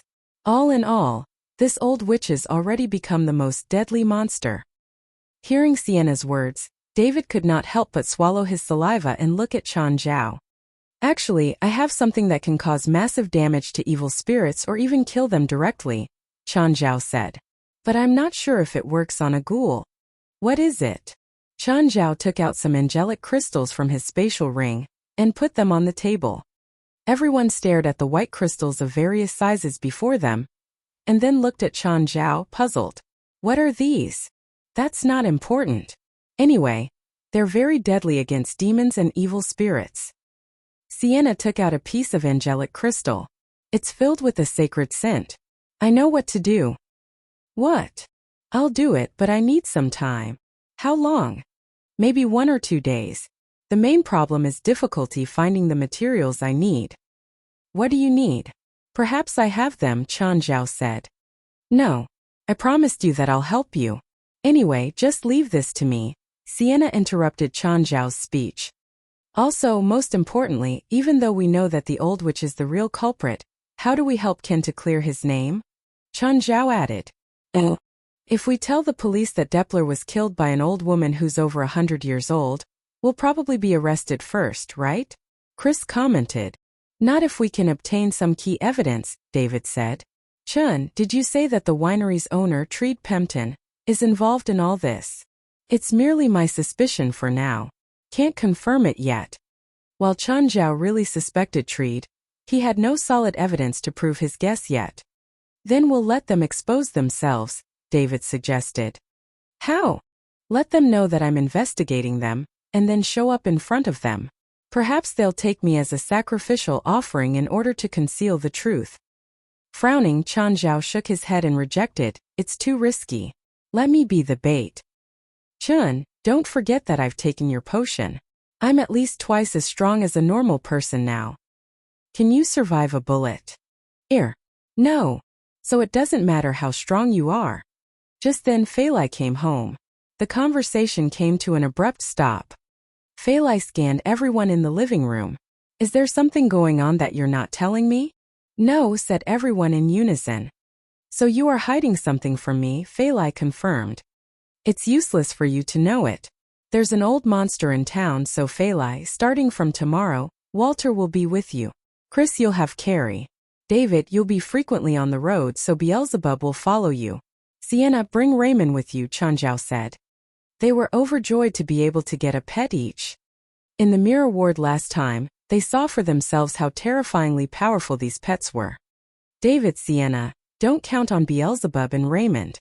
Under normal circumstances, they're just trash. Woof woof. Beelzebub barked to display his dissatisfaction. Chun Zhao rolled his eyes at Beelzebub for his reaction. But they're more sensitive towards danger. If they realize there's imminent danger, turn around and run. Do not hesitate. Chun Zhao kicked Beelzebub. When this is over, I'll reward you. If you ruin it, I'll fry you alive. Hearing Sienna's description, Chun Zhao had already realized that the current situation was entirely different from the last few times. The first time, although there were a lot of horrifying enemies, Blackie was with him. Blackie was truly an evil spirit buster after all. It did not even matter how many evil spirits there were. The second time was in the Reflection Demon's ward. While the reflection demon was indeed strong, Beelzebub and Raymond could also use some of their real powers. Moreover, Chan Zhao's gluttony bloodline was activated, and he devoured the reflection demon's projection directly. This time, however, Beelzebub and Raymond were of little use. Carrie was suppressed and would also not be able to unleash her full power. Walter was even worse, being only able to use brute force. The team was at a severe disadvantage against a ghoul. Therefore, in the end, Chan Zhao could only hope that angelic crystals would be effective. Otherwise, Chan Zhao could only take out all his demonic ritual implements and summon a demon army. Nonetheless, he still wished that the situation would not be that bad. A demon army would look really stylish, but he would become broke afterwards.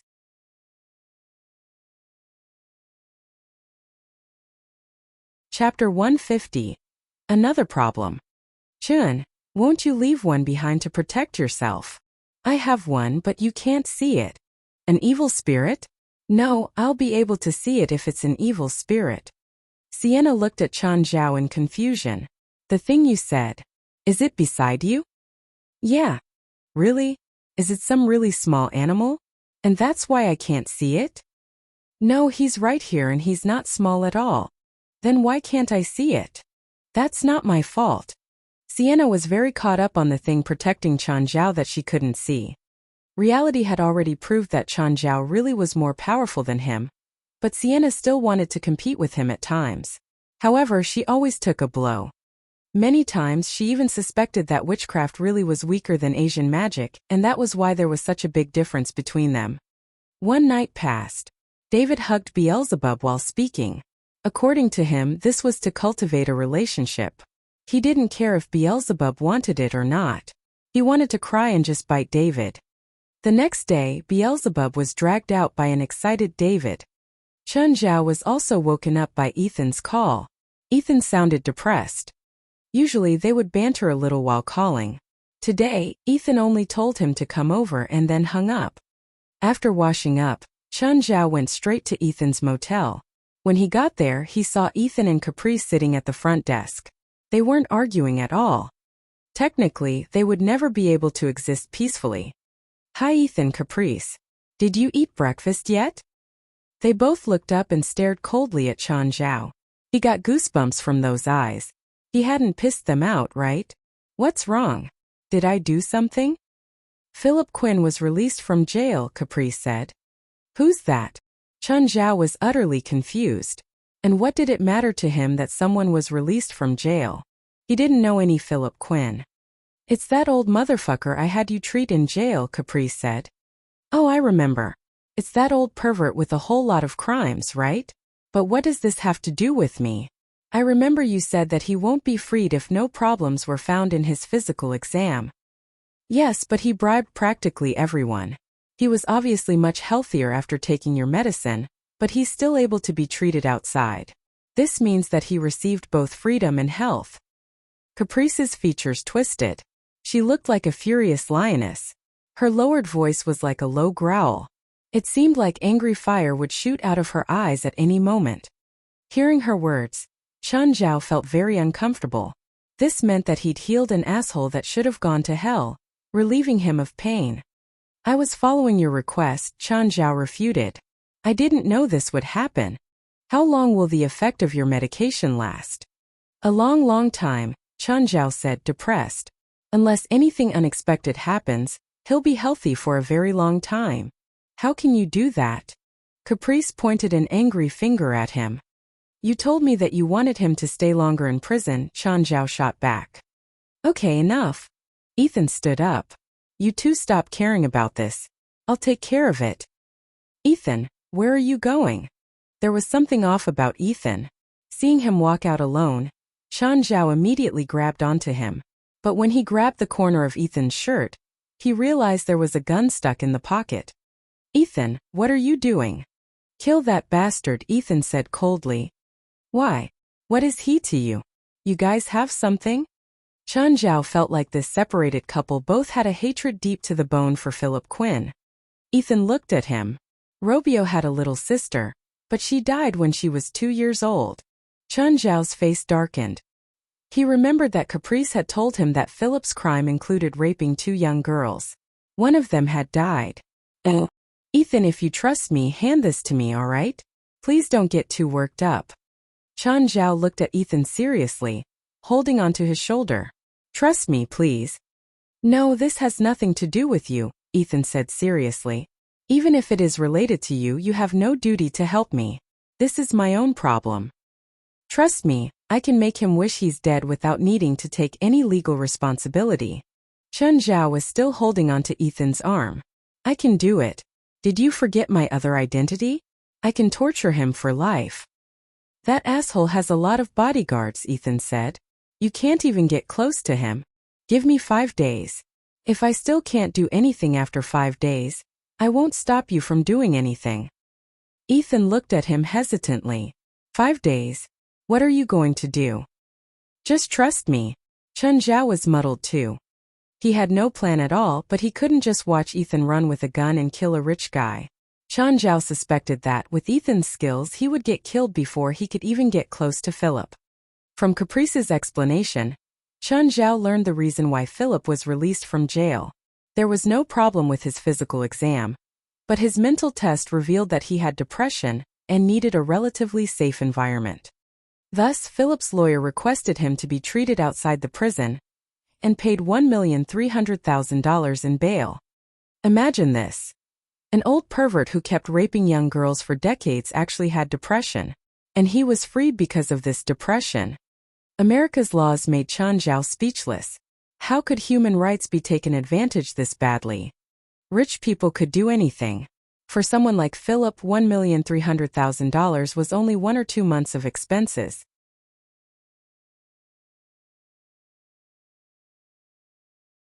Chapter 151. How much does it cost to hire an army?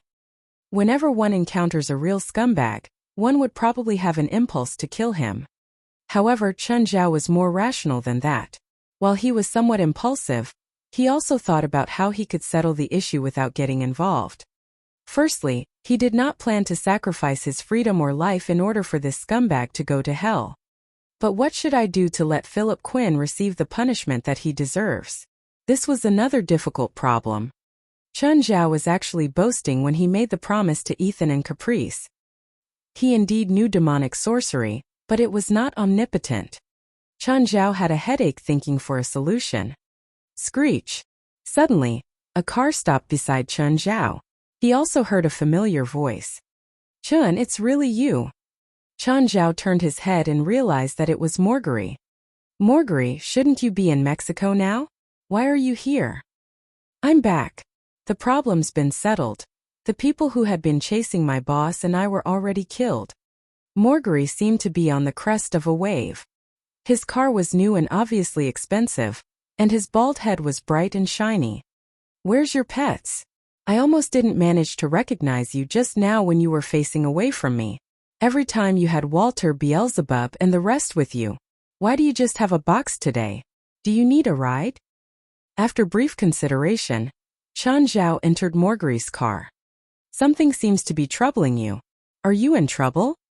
Marguerite, if I want to go near a rich person, what should I do? You want to kidnap a rich person? Marguerite asked doubtfully. No, just go near him. You want something from him? A guy who deserves to go to hell. Oh, you want to kill him? No, but I want him to suffer. Who's he? Marguerite asked. Can I trust you? Chen Zhao stared at Marguerite carefully. Yes, just like how I trusted you, Marguerite answered with a serious tone. Not long ago, a bastard was put in jail. The warden asked me to heal him so that he wouldn't have the chance to be released on medical grounds. However, after I healed him, he still managed to be released. Now he has both health and freedom. What does this have to do with you? My best friend's kid was harmed by him before and eventually died. Who's the person? Philip Quinn. Have you heard of him? Oh, I see. He's a billionaire. Marguerite looked at Chen Zhao. It's not easy to approach him. Whenever he goes out, he would have professional bodyguards from Blackwater Company with him. If you want to attack him, you better hire an army. How about his house? CL Building. The top 3 floors are all his. To get into CL building, you first need to have an access card, and then pass through a security check. As for what the top 3 floors look like, I have no idea. Haven't been there too. Where's CL building? Do you see the tallest and biggest building there? That's CL building. It has 130 floors in total. Looking at the building, which was a few times taller than the surrounding structures, Chen Zhao could feel his heart shatter. Whichever angle he looked at the building from, he obtained the same conclusion. There was no way to enter it by force. How much does it cost to hire an army? You really believed me? Morgri said, rolling his eyes. This is Los Angeles. Unless you get a nuclear bomb, you wouldn't succeed. Do you know anyone who sells nuclear bombs? Do you have enough money to buy one? How much does a nuclear bomb cost? Perhaps Philip Quinn can afford it, but definitely not you. Oh, what a headache. Why did I volunteer for this? Chen Zhao patted his head in frustration. Oh yeah, another important thing. What? You said that you can treat my baldness. Chen Zhao clenched his fist and almost punched Morgri right away. Wait for a few days. Let me finish my task first, Chen Zhao said. Is this so important to you? Yes. I have a suggestion, Morgri said. What? Intercept him on the road. Of course, you have to know his itinerary first. Is there a way I can get that? Morgri made a hand signal to indicate that Chen Zhao had to pay. How much? 300,000. I can arrange a few people to do the job, but I can't promise that it'll succeed. Chen Zhao twitched his lips. 300,000. It hurts. Can't it be cheaper? Morgri shook his head. I only gave you this price because we're old friends. I'm not taking any money for myself. I need to cause blockages in a few roads so that your target travels a specific path. All these need a lot of money. Give me your account number. I'll transfer the money to you. Let me tell you first. I'm only in charge of blocking the roads. As for what you want to do next, it's all up to you. All right, but I hope that I can settle this ASAP. Can you get Philip Quinn's itinerary for these few days? Chen Zhao shook his head. No. I can help you get it, but you need to pay me too. How much? I'll tell you the total sum after it's over. Just tell me how much it'll roughly be first. 300,000 is the most expensive one. Since you're willing to pay that much, would you even care about tens of thousands of dollars? Yes, Chen Zhao nodded, his face filled with pain. Don't speak as if 10,000 is a small amount, okay? Just then, Chen Zhao received a call from an unfamiliar number. Hi Chen, are you free? Do you forget my voice already? I'm Diana Billis. Remember? I'm in a car now. It's too noisy, so I didn't recognize your voice. Sorry. What's up? I feel unwell. Can you come here? How are you unwell? Chen Zhao really did not want to go. Just unwell. I don't know where either. You promised me that I can call you whenever I need something.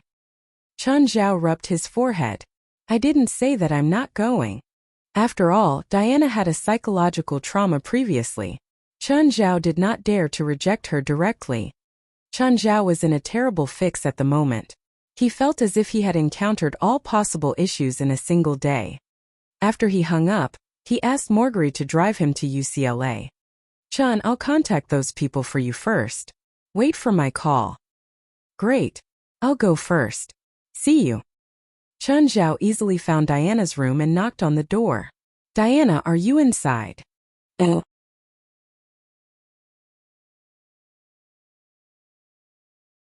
Chapter 152.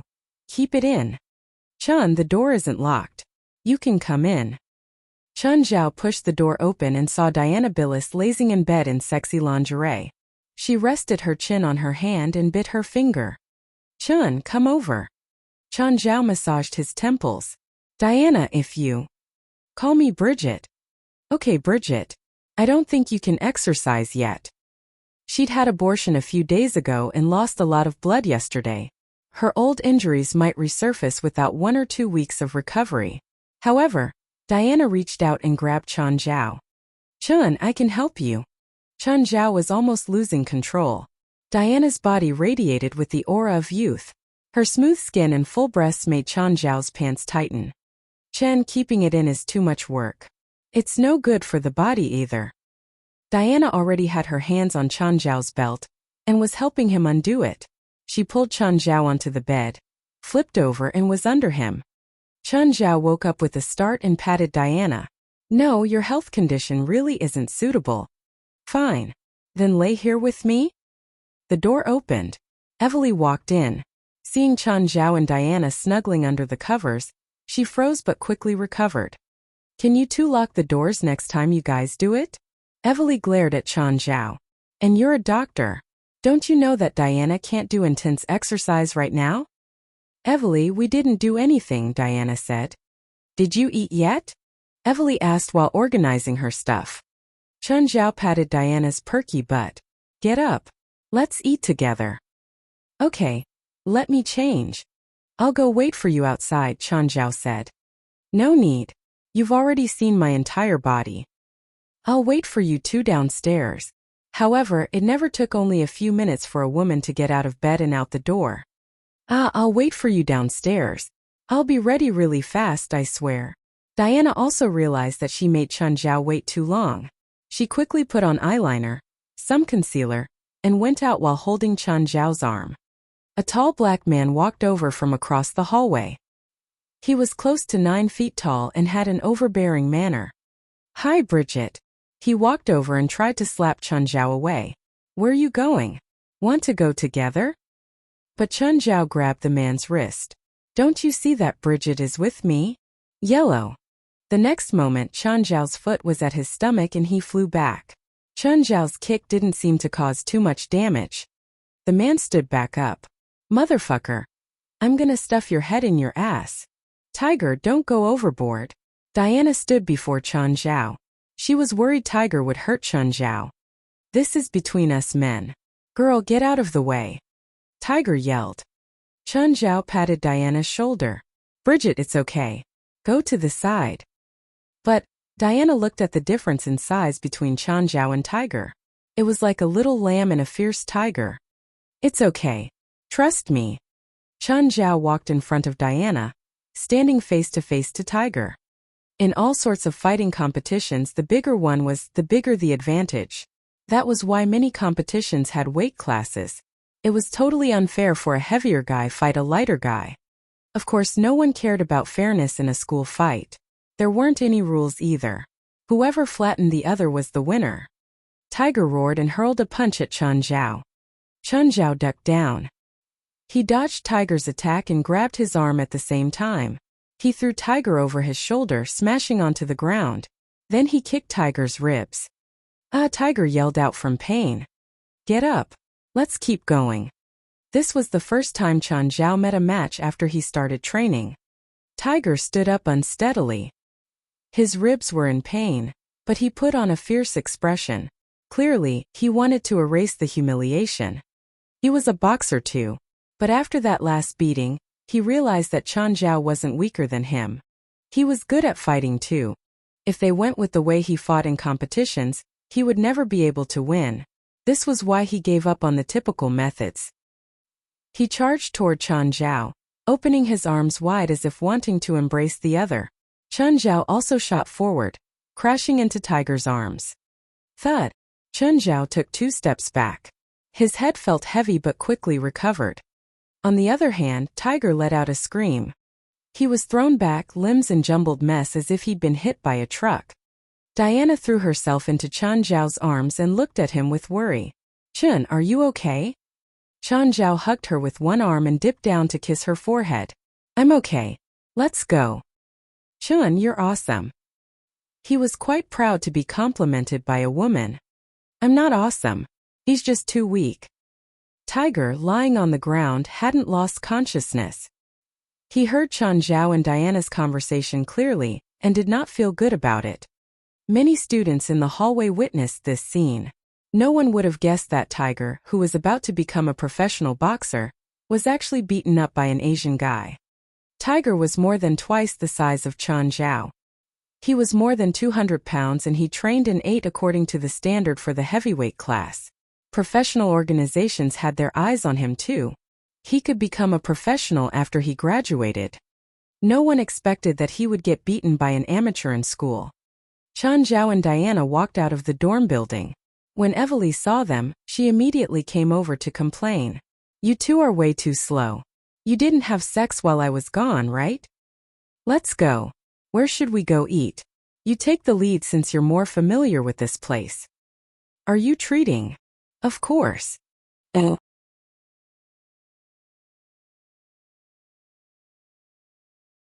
Chapter 153 Hostility. Chun, you've learned professional boxing before. No, I just hired a fighting coach in a fitness center. I go there every day and train for an hour, Chen Zhao answered casually. Then how did you beat Tiger up so badly? Diana stared at Chen Zhao rather surprised. You beat Tiger up? That's impossible. Tiger's basically a professional boxer. Evely's face was filled with disbelief. Why would you go and learn how to fight? I was beaten before. Oh, I remember. It's when we met on the train and your face was bruised, right? I fell down that time. Chen Zhao really did not want to tell them that he had actually been beaten by a woman. So can you now defeat the person who beat you up last time? The person who beat me up is my coach now. Oh. Macallan Bodhi received news that the Asian was in the university again. Therefore, he contacted Tiger right away and asked Tiger to find a reason to beat the Asian up. However, he waited for over half an hour and Tiger had still yet to return. He was already somewhat impatient. Just then, a student hurriedly ran towards him. Bodhi, it's all gone wrong. What's wrong? Tiger was beaten up. He's probably going to have to stay in bed for a month. He's supposed to have a professional competition half a month later, but now he's surely going to miss it. What? Tiger's beaten up? How? Who can injure him? It's that Asian. Tiger asked me to inform you to compensate him $10,000, or he'll tell everyone that you asked him to beat an outsider up. This is blackmailing. Macallan roared furiously. Is it not embarrassing enough that he lost to an Asian? Tell him I'll never compensate him. If he dares to leak anything, he's going to be expelled too. While Macallan's family was quite wealthy, he was just a student. There was no way he could pay $10,000. Moreover, if it was really exposed, he would indeed be punished, but so would Tiger. As for the initiator of the problem, he was current enjoying lunch with two ladies. Treat Pempton opened the door and saw Winry Gargamel outside. Treat frowned. Winry, why are you here?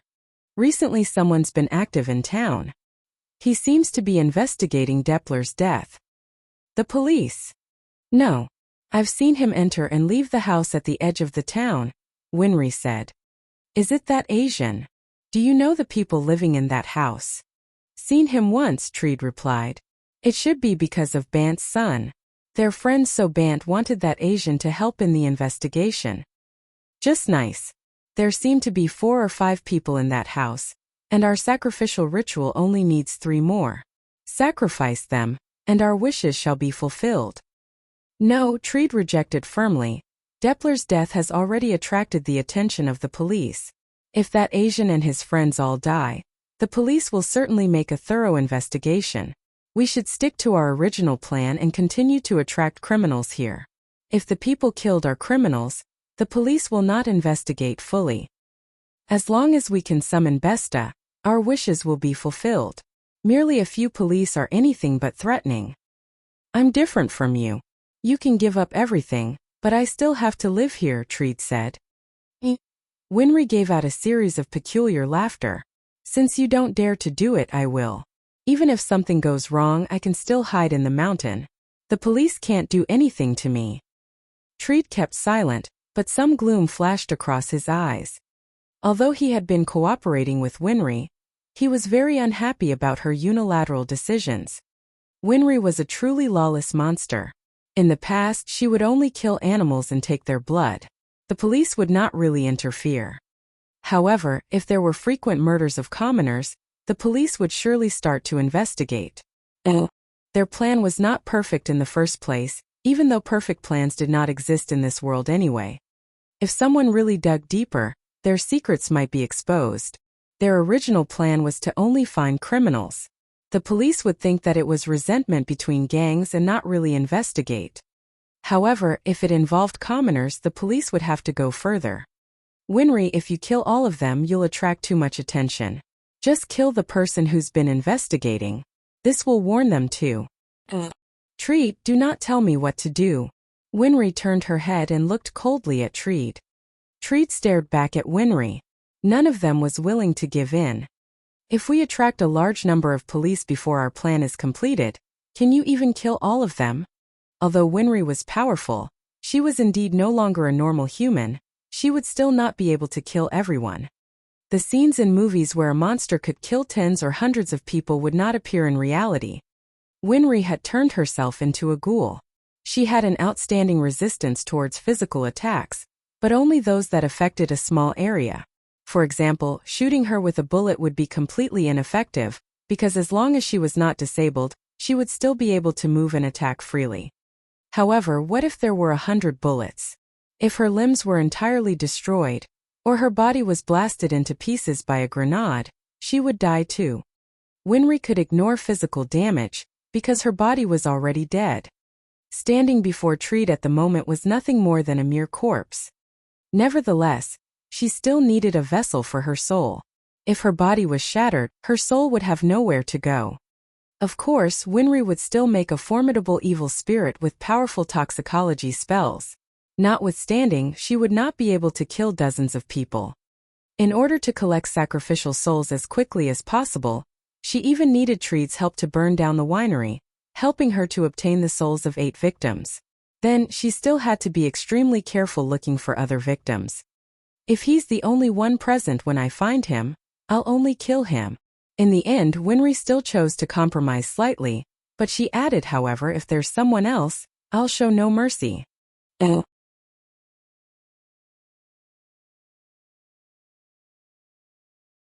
Chapter 154.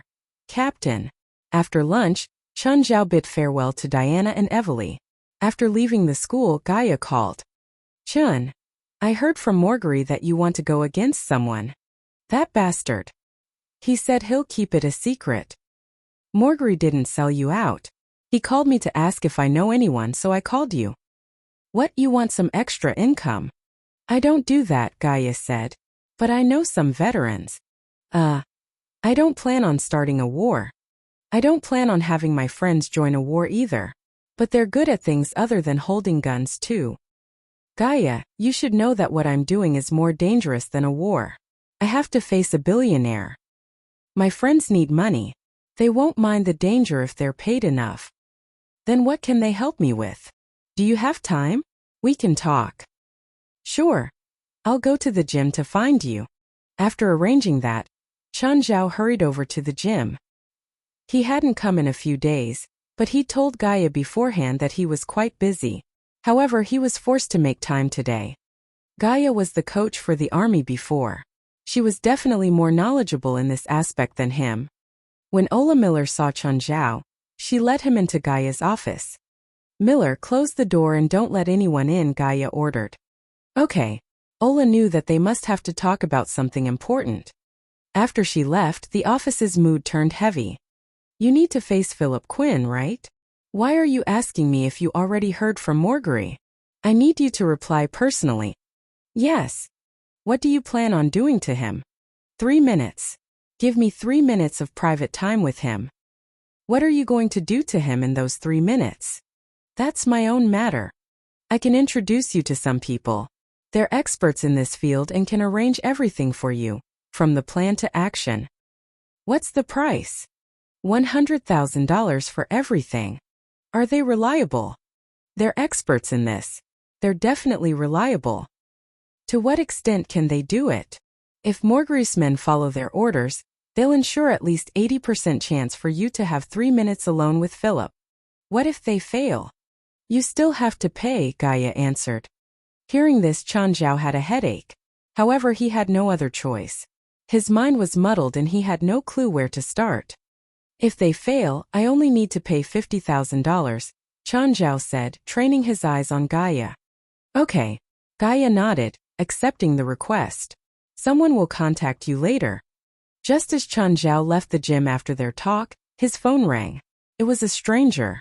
The voice on the other end of the call was raspy and deep. "Hello, I'm Lloyd Word. You can call me Captain." "Captain Lloyd Word? Is that your military title? Did Gaia introduce you?" "Yes, Gaia introduced me, but that's not my title. It's my nickname." "So, Captain, you should know what I want, right? Let you be alone with Philip Quinn for 3 minutes, correct?" Lloyd asked. "Are you confident?" "Of course. I won't fool around with the lives of my men and I have a family." "Should we meet?" "No need." "Then how do we do it?" "Just wait for my alert." He sounded really professional. But Chun Zhao wasn't confident in a partner that he'd never met before. While walking down the street, someone bumped into him. The man fell to the ground. "I'm sorry." Chun Zhao reached out to help him up.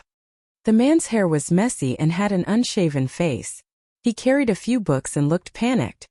"It's okay." The guy hurried away. Chun Zhao saw a metallic coin on the ground and picked it up. It was twice the size of regular coins. It was a strange material too. It felt heavy and he didn't know what kind of metal it was made out of. It also looked vintage. The carved design was strange too. The top side was like some animal's head and the other side had a 6-point star. "Hey, you dropped something." The guy was only a few feet away, but he pretended that he didn't hear. He kept walking forward without looking back. Chun Zhao jogged over and grabbed the thin guy. "Hey, this is yours, right?" The man looked at the coin in Chun Zhao's hands with hesitation. A beat later he still took it. "Thanks." With that he turned and left. Chun Zhao looked at him in confusion. A moment later, he seemed to see a shadow following the man. Taken aback, he rubbed his eyes. There was nothing there. Was it a hallucination? But why would he have a hallucination like that? When he tried to find the man again, he'd already vanished from the street. Just then he received Fei Lai's call. "Chun, can you come to Angel Beach?" "What's wrong?" "I need your help. Can you come?" "Okay, I'm coming." Chun Zhao arrived at the Coastal Rescue Team's headquarters. Robio was here too. "Hey Chin, how come you're here?" "Fei Lai called me over. I don't know what's wrong." "She called you?" Robio seemed not to know why. Chun Zhao was confused. He'd thought that there was someone in need of his help. It didn't seem to be the case now. "Yeah, where is she?" "She's at the gym. I'll take you there." Robio took Chun Zhao to the gym. Fei Lai was running on the treadmill. Her tight athletic wear showed her sexy curves without hiding anything. Woof woof. Walter had been lying beside Fei Lai. Seeing Chun Zhao, he ran over in excitement. "Fei Lai, Chin's here," Robio called. Fei Lai came down from the treadmill. Taking a towel, she walked over to Chun Zhao and Robio. "Robio, can I talk to him alone?" "Chen, I need to go patrol." "Bye." "Bye." Seeing how careful Fei Lai was, Chun Zhao felt a little suspicious. Fei Lai didn't look like she was in a hurry. Why did she call him here? Couldn't they talk about it at home? "Chun, I think I'm in paranormal trouble." "What? Paranormal trouble? Did you get attacked by something?" "Oh."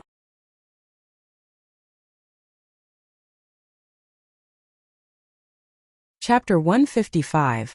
Supernatural Event. Fei Lai shook her head. "No. At noon, I was patrolling along the coastline after lunch. Suddenly, I saw someone struggling in the sea. I charged towards the drowning man, but when I reached there, that person had disappeared." "Maybe that person sank into the sea and was brought away by the waves?" Chun Zhao asked. Fei Lai shook her head again. "I thought so at the start as well. I reported it to Robio and carried out search and rescue, but I found no one. We also did not receive any reports of missing people." "Did you see wrongly?" Actually, Chun Zhao was indeed an amateur spiritualist. He was unsure if Fei Lai was mistaken, or really encountered a supernatural event.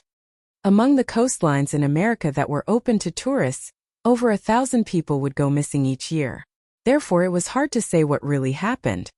Even Fei Lai probably did not know if there was actually a drowning man.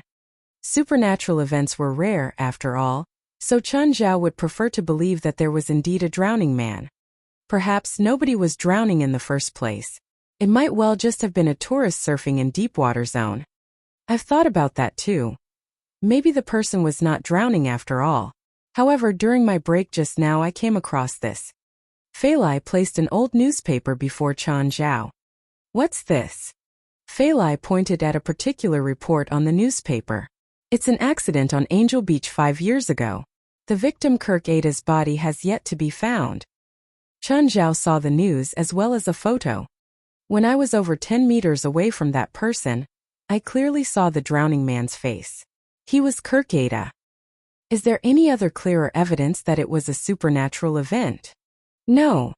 I'm not sure whether it's really supernatural. In any case, let Walter stay beside you. He's powerful enough to defeat normal evil spirits. Walter was already 50 kilograms now, and his body was formidably huge. Most members of Coastal Rescue Team did not think that Walter was the same hero they had in the past. Also call Sienna here. She's more professional. Perhaps she can tell. Soon Sienna arrived. Chun, what a surprise. Ask Fei Lai about it. She seems to have encountered a supernatural event. I'm not sure if it really is, and whether she's in danger, so we asked you to come here. Fei Lai, tell me what happened. Fei Lai told Sienna every detail. After thinking, Sienna said, it's very likely that Fei Lai's encountered a supernatural event, but I'm not fully certain whether the evil spirit will harm her. I don't think Fei Lai can see evil spirits. If she really saw him, it means that the spirit was targeting her in particular. Under most circumstances, normal people can't see evil spirits, and evil spirits also can't let themselves be seen, but that's not always the case. One possibility is that the evil spirit is extremely powerful. He can choose whoever he wants to be seen by. There's another possibility which is not controllable, not even by the spirits themselves. They appear in this world only because he have some obsessions. They can sometimes be seen by others due to various unexpected reasons. Which of the two did Fei Lai encounter? I can't tell either. Fei Lai has given us too few clues. Can you find the evil spirit and cleanse or exorcise him? Can't find him without enough clues. Given that this coastline is so long, he might be anywhere along the coastline or in the sea nearby, Sienna said. Chen Zhao could not help too. His understanding of supernatural events was even less than Sienna's. This was why Chen Zhao had always been firmly stating that he was an amateur spiritualist. Chen Zhao would not flaunt his superiority in a field that he was not even good in. Sienna was more professional, and Chen Zhao was happy to listen to her. Sienna, have you finished processing the white crystals that I gave you last night? I've already made some of them. Sienna opened her backpack and took out several bottles of liquids. Chen Zhao picked one up and asked, what's this? I've mixed the crystals you gave me with holy water to channel the sacredness in those crystals out. How do I use this? Pour it onto evil spirits? I've done my experiments. It's very effective against evil spirits, even better than magical phosphor. Moreover, one doesn't need magical power to use it. However, I don't think it's good against that old ghoul witch. What do we do then? I've asked someone to turn the remaining crystals into bullets. If we shoot her with the bullets, we can inflict severe damage to her soul. Sienna, do you still have any left? Give me one. Fei Lai was still somewhat scared because of her encounter that day. Although she had not been attacked, nobody knew that evil spirits plan. If Fei Lai was attacked in sea, she could not even escape. No. Ask Chen. He should still have some. Chen Zhao took out a walnut-sized angelic crystal.